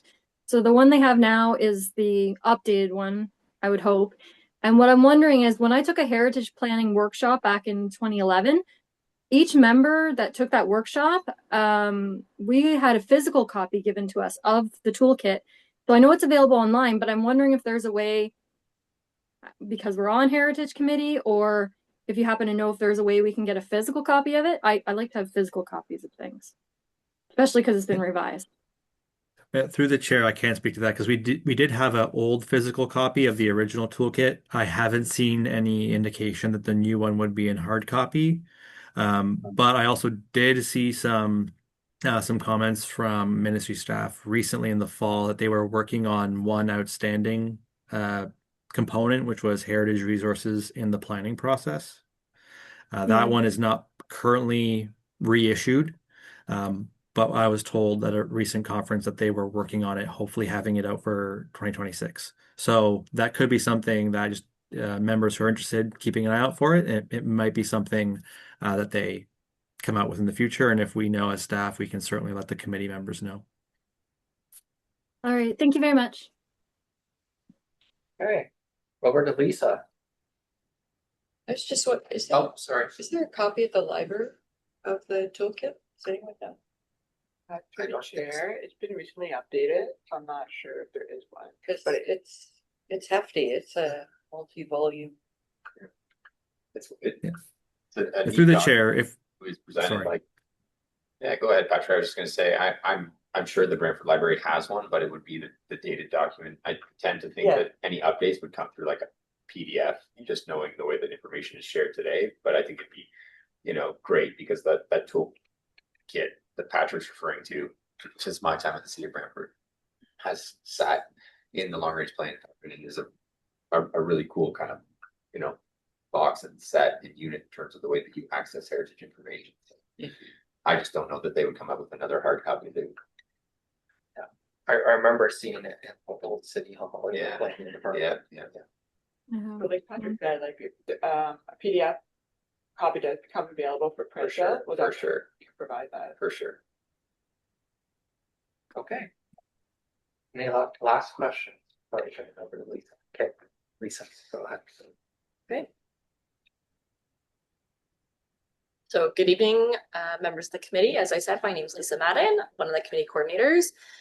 This training, for some of you, is going to be a bit of a repetition, especially if you joined the clerks committee training about a year ago, where we did a bunch of procedural training with everyone across the committee groups. The really key takeaways here is just understanding some of the processes that exist. And I know you guys have received obviously the planning training tonight, but also the bylaw training. So it's very timely to roll this kind of all together. So your authority comes from Chapter 26, which is a document within the City of Brantford's Municipal Code. Municipal Code's just a fancy way of saying a bylaw. And your responsibilities, you have the ability to make a subcommittee, you can have delegations, schedule your meetings, obtain assistance from professional staff, so that's internal city staff, and then establish procedures for your meetings. Really, most importantly for you guys is the creation of subcommittees and receiving assistance from city staff. So what does some of this look like? Apologies here. Slides to work. The committee is an advisory body, which means you have the ability to provide advice to council as outlined in your mandate. So anything that's outside your mandate, you wouldn't have the ability to provide advice on. You also do not have the ability to direct staff or spend any money because you are simply providing advice. There is some caveats to that, and we're going to talk a little bit about what that looks like in the later slides, but on the whole, the committee itself does not have the authority to direct staff or spend any money. So this is the governance structure. This is the way City Council operates. All of the committees that are in blue there, they're considered committees of the whole, which means all the members of council sit on these committees. The ones that are highlighted in pink, they're considered standing committees, which means half of council plus the mayor sit on these committees. All of them report to City Council for final ratification. So a lot of the debate and decision that goes on staff reports happens at that level, either at the standing committee or committee of the whole level. As the Heritage Committee, you are an advisory or task force that reports to the Committee of the Whole, Planning and Administration. So if there's ever a report that needed to be followed up with City Council, it would report through Planning and Administration first and then be reviewed by City Council. It's the same group of people both times. Think of it kind of like how a bill becomes law. It goes to the House of Commons first and then it goes to the Senate. That's kind of the operation here. There's one set of consideration and then it goes for another round of consideration. So as I mentioned, there's the reporting structure. We report to CalPA. When we have items that are coming to planning and administration, we really encourage a member of the committee to come and present on their item. Typically, this would be the chair, so Nathan. If the chair was not available for some reason, then obviously we would have another member of the committee come forward, either the vice chair or someone that you guys have nominated as a group. If you weren't available, we would then ask the councillors that are appointed to the committee to speak to the item. So Councillor Samwell, Councillor Sullivan would be asked to provide some context if it was necessary. So Nathan's job is to work with staff to develop agendas, facilitate the meetings, ensure everyone's participating, make sure everyone's being polite and respectful, and of course, being the spokesperson for the committee. We talked a little bit about that. Really, the one that I want to highlight here is working with staff to develop agendas and then facilitation of meetings. So if there's stuff that you as a committee have questions about, concerns about, thoughts you want information about, going to Nathan first, bringing it up, and then having Nathan come to staff is really going to be an effective way to bring stuff to the committee. And we are going to talk about that in a moment. Conflicts of interest, I just want to cover this quickly. The Conflict of Interest Act requires that you declare if you have a conflict, whether it is a direct or indirect conflict for any item. And so direct or indirect, a direct is it directs you effectively, indirect is your spouse, your business partner, another member of your family. And it's specifically related to a monetary component. So it's going to financially impact you is really what we're looking at. There are cases where even if it's not a financial impact, it may have the perceived impact on you personally. And we always recommend in that case, declare the conflict because it's better to say you did than to say you didn't. So when you're declaring a conflict, it needs to happen prior to the consideration of the item, and you need to disclose why you're declaring the conflict. So my husband is the property owner for this item. That's a conflict. And we've disclosed why that's a conflict. Are you done this slide? I was going to keep going, but so when we declare a conflict, we're not going to talk about the item or participate in any of the voting, and we're not going to try and influence anyone else in the room to vote a particular way. So we're not going to sit there and stare someone down. We're going to step out of the room if we can. We're going to turn away, do something so that we're being polite and respectful. Every time you have a conflict, you need to disclose it. And it is not clerk staff or any staff person's responsibility to disclose, to remind you that you have a conflict. And neither is it our responsibility to tell you if you are unsure if you have a conflict. So if you're not sure, we can explain the parameters as I've done today, and you can make a decision, but I can't tell you, that sounds like a conflict, you need to declare it. That is outside my scope of authority. Nathan, go ahead. Yeah. These are situations that get very hairy very quickly. There are many examples of politicians being found in conflicts of interest who didn't declare them and said, oh, well, I didn't think it was a conflict. And then afterwards it comes out after, and it just becomes messy for, ministers have to resign, things like that. So, it like staff said, it's not their responsibility to tell you if you're in a conflict. If you are in a conflict, it can create messy legal issues. So, it's always safe to declare a conflict, even if you're unsure. Then, as well, I've done this before when I've had a conflict with something. I've stepped out of the room. It's helpful so that you can, make sure that you aren't staring someone down across the room or reacting to something that someone might say. You're kind of removed yourself from the situation. And then, if you declared a conflict, you stepped out of the room, at the end of the item, I would, go out to the hallway and say, okay, we're done with that item, so that it kind of helps the committee and helps committee members move along. So we talked a little bit about this. We're going to talk about it a little more. How do we get items on the agenda when we have stuff we want to talk about? We can bring a notice of motion. I've got a few slides on that, so I'm not going to talk about it too much right now. We can start a subcommittee. Same thing. I've got some slides on it, so we'll talk about that. We can consult with the chair, and we can have discussions with staff.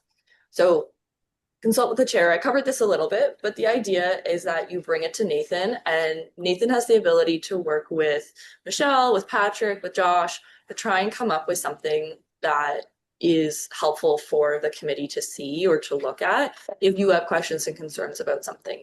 Depending on what it is, depends on how it's going to come forward, and what that's going to look like in terms of what it could appear on the agenda as. Most likely it's going to go back to those first two, a notice of motion or a subcommittee, but sometimes there are things that maybe will just come from staff. Maybe it's something Nathan's not going to support. Going directly to staff is an okay approach as well. Or maybe it's just a simple question you have about something and you're not sure if it should go on the agenda. Bringing it directly to staff is permissible as well. So notice of motions. We will provide a draft copy of the wording to the committee coordinator. So in this case, it would be to Corey. And we really want staff to kind of be involved in that process to make sure what it is you're bringing forward makes sense, is within your mandate, kind of has all the necessary components to be effective. We want to make sure that it can then appear on the agenda. So we would put it on the next month's agenda, and the person who's bringing the motion would read the title of the motion. And at the next month's meeting, we would then consider it as a resolution. So it's a long process, unfortunately, very frustrating, especially when you guys only meet once a month. But timeline-wise, this is the rules we have to follow. We can waive the rules to consider things all in one meeting or to waive some of those timelines, but they are important disclosure processes for the public. Because if there's a member of the public that sees something on an agenda and didn't get an opportunity to participate in the item, there might be concerns about whether or not we've effectively consulted them in this process, depending on what it's about, right? Once it gets approved as a resolution at this level committee, then we have an opportunity to go to the committee of the whole, planning and administration. Because at this point, we're still only technically providing advice. So the committee has advised the committee of the whole of a recommendation. Committee of the whole then will consider it, and eventually then council should it be approved by committee of the whole. Before I move on, is there any questions about that process? Because I know there's a lot to that. I just want to point out one thing. The notice of motion on the agenda, done a great job of being the title of the motion is the only thing that's allowed to be read. Sometimes I know in the past I've seen members of council who may try and read the motion and give some context in its entirety about it, and that's not the purpose. The purpose of the notice of motion is that you read the title of the motion. You know, you can if someone has a question about it, they can always ask you, after that or at the next meeting, would be more appropriate. And in that way, we're making sure that things are moving along in the proper fashion. Because if something doesn't happen in the proper fashion, then things can get challenged. And again, it can get messy. Yeah, it's really that step is really what its name is. You're providing notice. You're saying, hey, heads up, this is coming. So that at the next meeting, when it's considered as a resolution, you've had time to prepare, think about it, and contemplate how you want to support it or don't want to support it, if you want to make changes to it, that kind of thing. So I mentioned a little bit of this, just going to highlight it again. Typically should align with the mandate or if there's any legislation that's applicable. So in this case, the Heritage Act. Again, you want to have an achievable goal within the scope of authority. So kind of linking back to that connection to the mandate.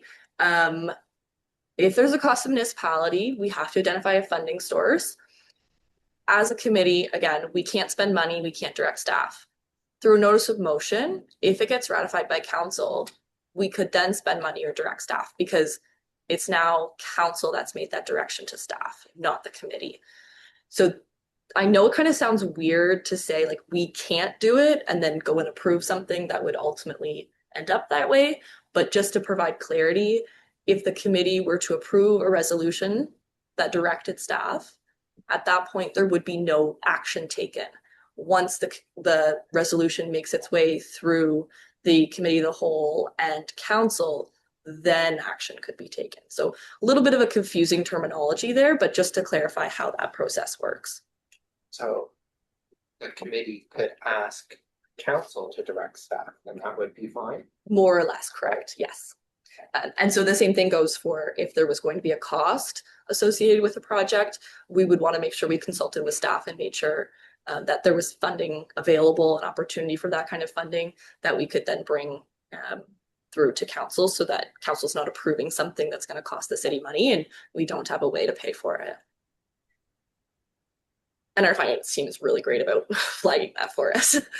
So I did pull a very old example of what a very simple notice of motion could look like. And Michelle tonight did a really great job of talking about something that's really important to your mandate, which is the Heritage Register. So this was a property that Nathan decided needed to be included in the Heritage Register.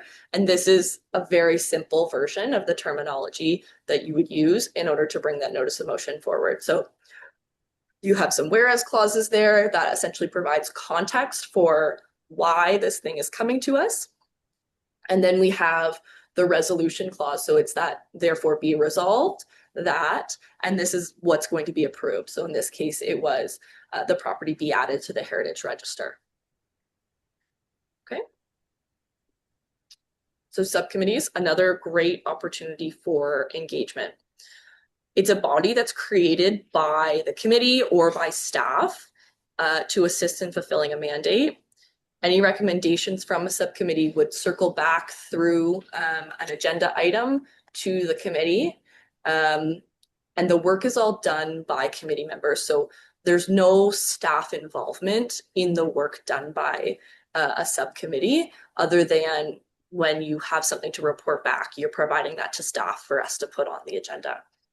So typically created either through a notice of motion or by staff. I recall there have been instances where staff have brought some subcommittees forward.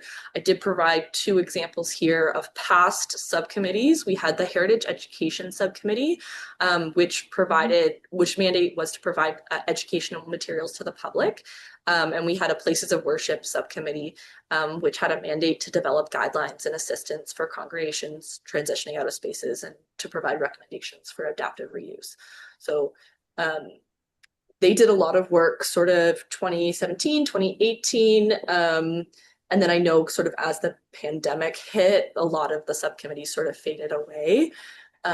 This is something that is an effective tool if we use it correctly. And so the really key thing here is if we want to get something done, let's walk away with a subcommittee that has a group of people that are really engaged in this issue, really are passionate about it. So we're all willing to meet to get together and talk about this.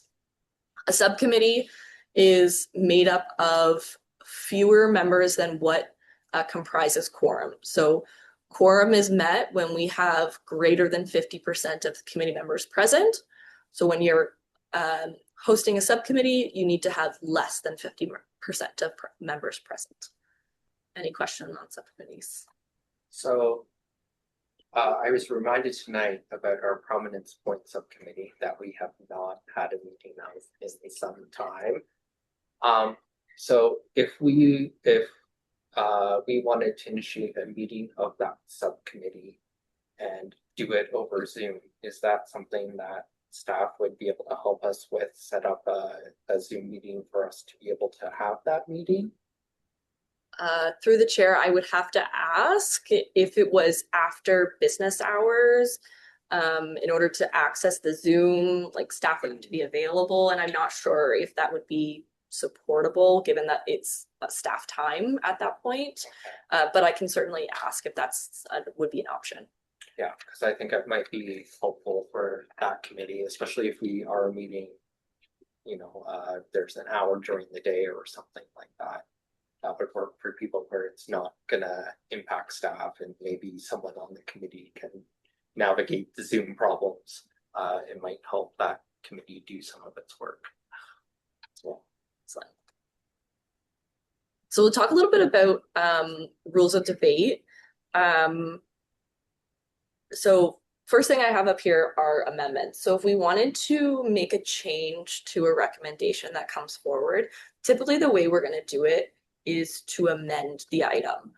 So amendments have to be germane, which means they're relevant to that main motion.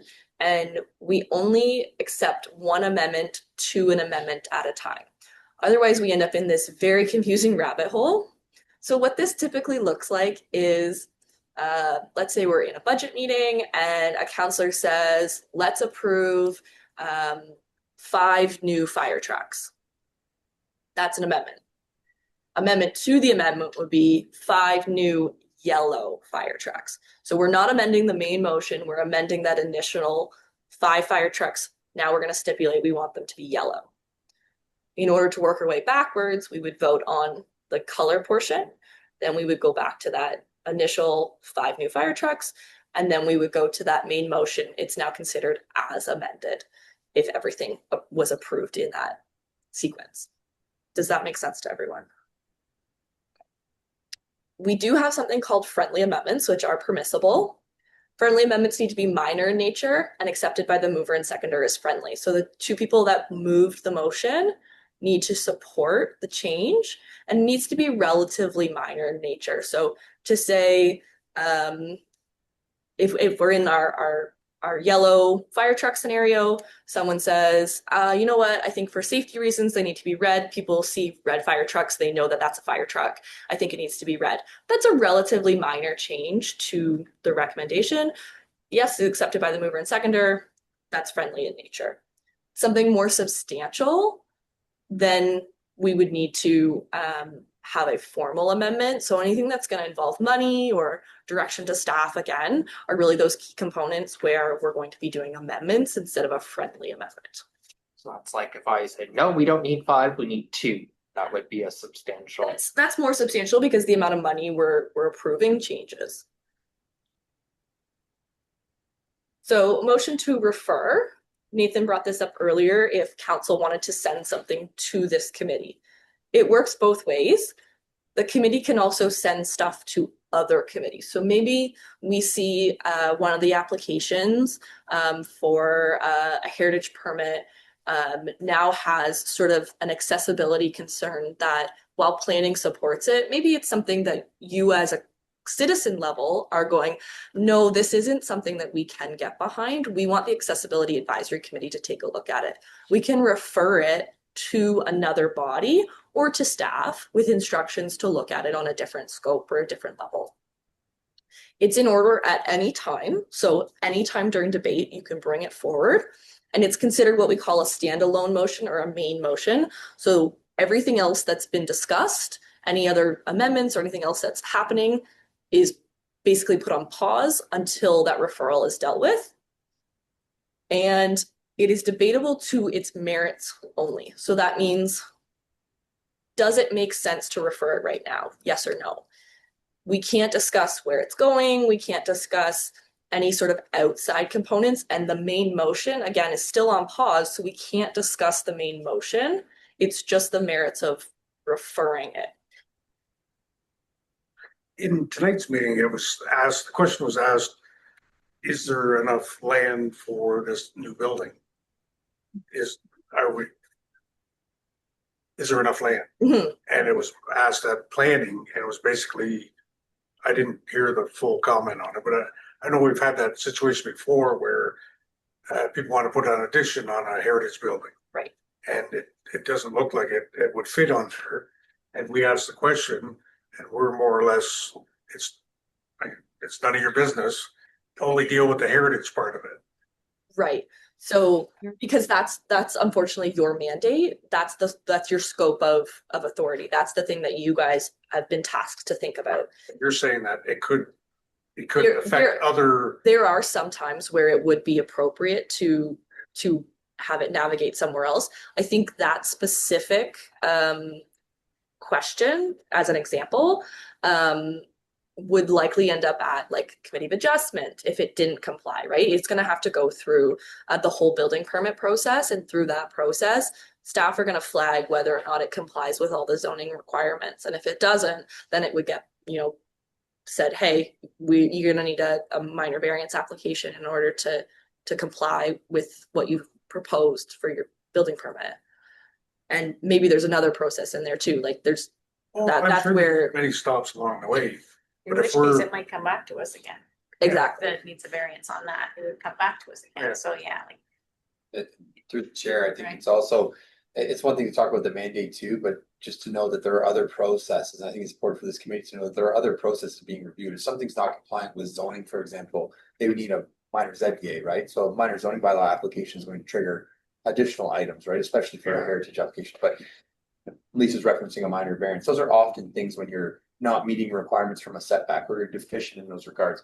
So yeah, in terms of the tools and the resources, it's like planners having the opportunity to comment on infrastructure. That's not necessarily our wheelhouse and our area of expertise, but we have to know that there are rules and regulations and processes in place that are looking at them outside of maybe the scope of what we can do as well. That would be a good comparison. I know, I know sometimes people ask questions that are outside of the mandate of this committee. And I try not to rule you out of order right away as like a heavy-handed tactic.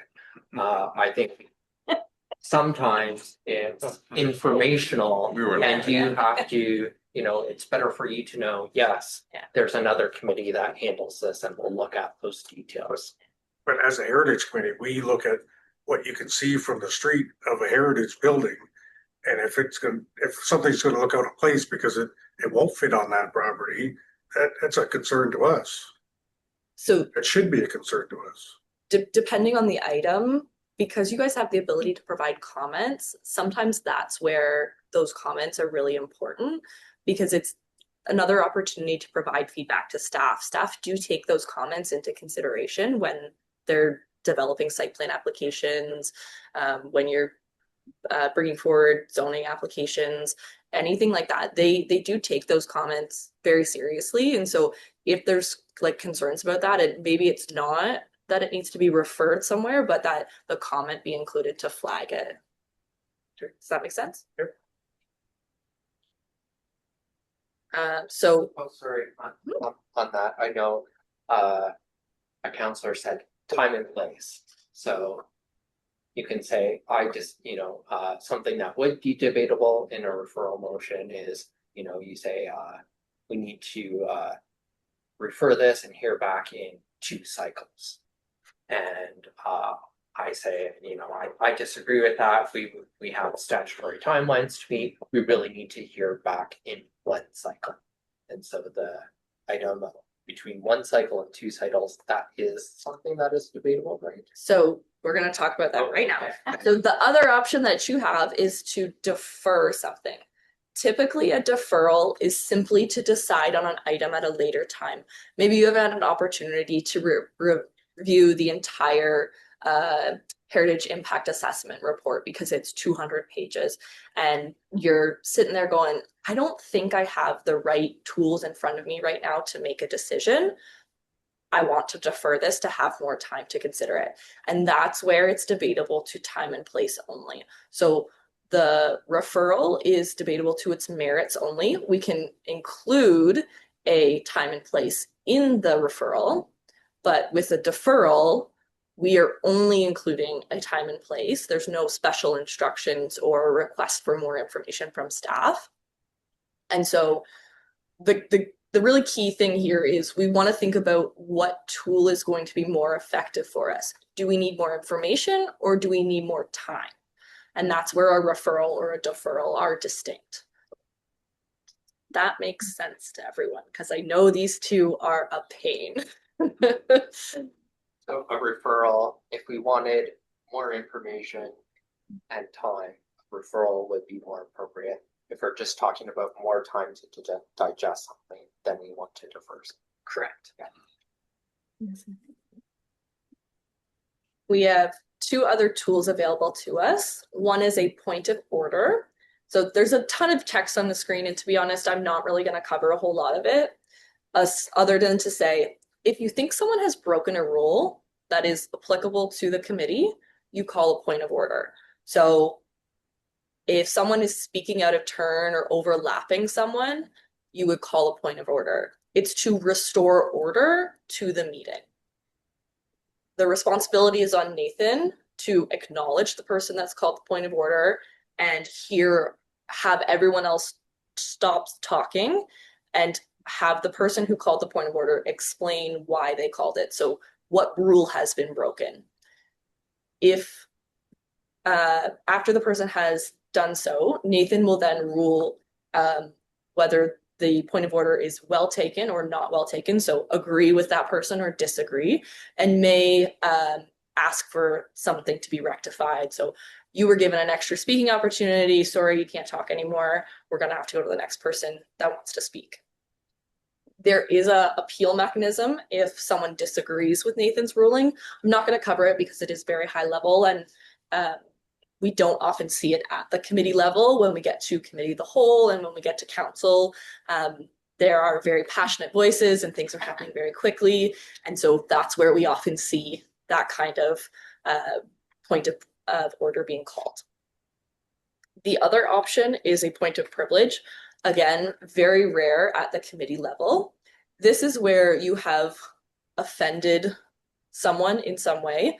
So if someone says something that reflects negatively on you personally, on your ability to sit on the committee, affects someone's freedom of speech, or is any kind of disrespectful statement, it would be appropriate to call a point of privilege on this person. Again, it's incumbent on Nathan to acknowledge that person, hear what the point of privilege is, and then make a ruling or rectify the situation in any nature. So it may ask for someone to apologize. Quite rare, like I said, at committee level. We have seen it a little bit recently at committee of the whole and at council. Again, just those passionate voices coming out on a topic and really trying to keep the peace in those situations. Any questions on those 2 points? I'm just going to give an example here of a good point of privilege. So I'm not trying to pick on someone in particular, but if I were to say, oh, Bev, you're a retired archaeologist, you have no idea about what archaeology is, that is entirely, out of order. And a point privilege in something like that would 100% valid. So, I know that that's not something that normally comes up, a point of privilege, a point of order. It has happened sometimes where people do speak over each other, and that is a bit of a sign of disrespect. So, try not to do that. But if if I know that happened to me once at another committee that I was on, someone attempted to speak over me, and I raised a point of order because I had been given the floor. It was my opportunity to speak, and I was being interrupted in making my point. So that is entirely, a valid reason for raising a point of order. So, I know it's not something that we normally encounter at this committee, but please, by all means, if you have any concerns like that, go ahead, bring them, raise them. I know I've done a lot of watching of Parliament and seen a lot of these scenarios, and so I'm quite comfortable in dealing with them if they were to arise. Sorry, I need to get some bus. Thank you. I do have just a couple more slides, so the rest of you, if you can just hang on for a couple more minutes here. We'll quickly chat about voting. When you're voting, you have to vote on an item. If you want to abstain, you will be considered to have voted no. So if you are indifferent, you still need to vote. If you don't want, you're not sure how you want to vote, you'll need to make a decision, because abstentions in our world, in our procedural bylaws, say that you will vote no. And your vote could be a tie. Your abstention could result in a tie, which would result in the motion being defeated. So it's really important that you really clearly state your intention of how you support or do not support an item. And then I'll just quickly mention, if you're attending virtually, always try to be really clear in your vote. Sometimes there's a lag. And so just make sure when you're doing your voting that you physically raise your hand, make that really, really clear to us.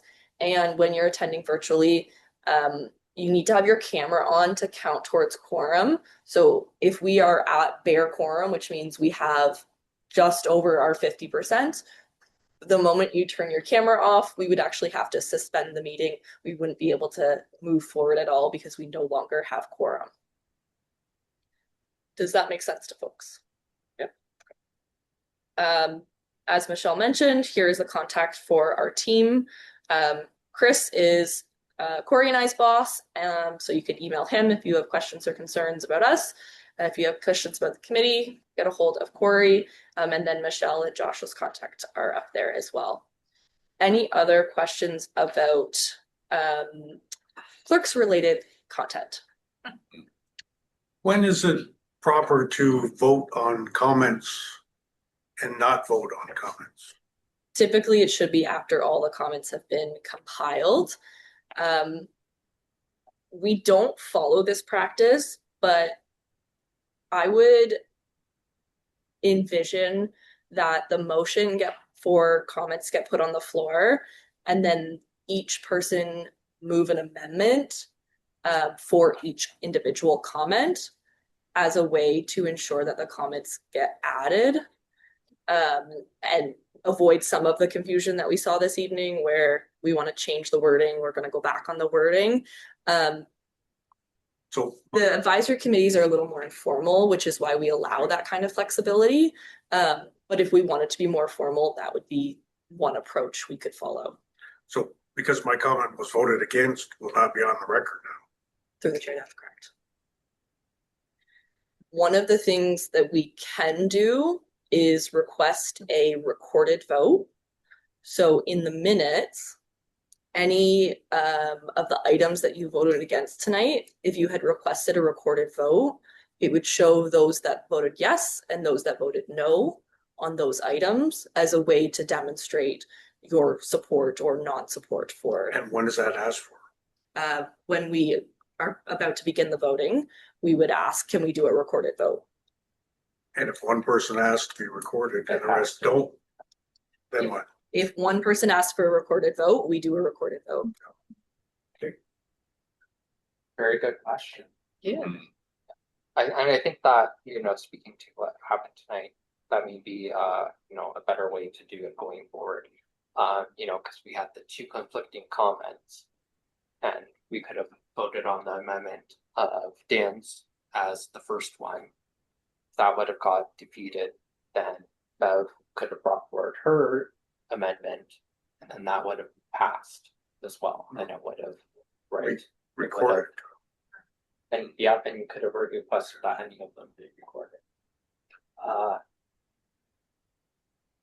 Do you have anything else? No. Please. Lisa, so because I did miss the train, I had a family thing anyway, I missed the training that we had regard to this portion.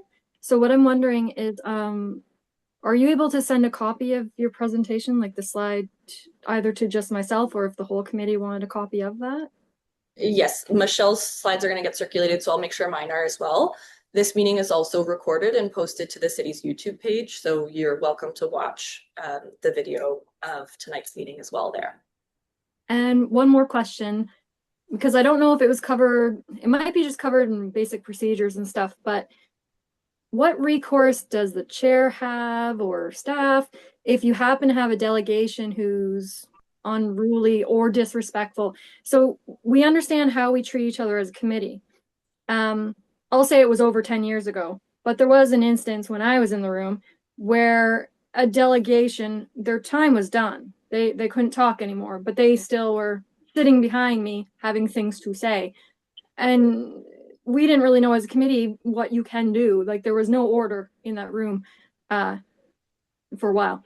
So I'm just wondering what recourse there is or what procedure there is if that happens in the future, if it's a delegation either while it's during their time, whether it's virtual in person, or if their time is done and they just are in the room, or that's the only way I can think to ask it respectfully. Through the chair. So there's a few options and a few ways to manage this. First of all, delegations are still expected to follow our procedural bylaw. There are rules in our procedural bylaw specific to delegations about using polite and respectful language, not applauding, listening to the chair, following the instructions of the chair. There's time limits associated with delegations. So if they're not complying with those rules, it's well within the chair's right to cut that person off, say, hey, you need to stop, have them step away. If they're attending virtually, as the clerk of the committee, we have the ability to turn that person's camera and microphone off. So we can actually have them stop talking. And quite often, behind the scenes when we are clerking in these meetings, we are actually doing that anyway. So once the delegation that appeared tonight virtually was done speaking, they were their camera and microphone privileges were removed, so that when we got to the item, they didn't have the ability to provide any crosstalk. If they're in the room, it might be as simple as like, we are in a meeting now, the meeting needs to go forward, and that sort of stern and firm commentary ideally is enough to have them stop. If it's not, it might be appropriate to recess the meeting and have a more serious conversation with them, have them step out of the room and understand there's other business the committee needs to deal with, and go from there. Beyond that, I think it would just very much be situational about how to address a situation like that. Okay, thank you very much. I would also encourage you to raise a point of order at that point. I remember a situation a couple of years ago when it did happen, and I think it was one of the first meetings that we had in this room, which was a different format to than our old room. I had the clerk sitting beside me, and there was a delegation at the back trying to speak to another member at the table, and I couldn't see that because it was between me and the clerk. So just raising a point of order and like, the delegation's trying to talk to me while we're doing this, and I can't hear what the discussion that's happening in their time is at an end, can I ask for you to rule on this point of order and say, yes, delegates, you cannot speak now. You've had your opportunity.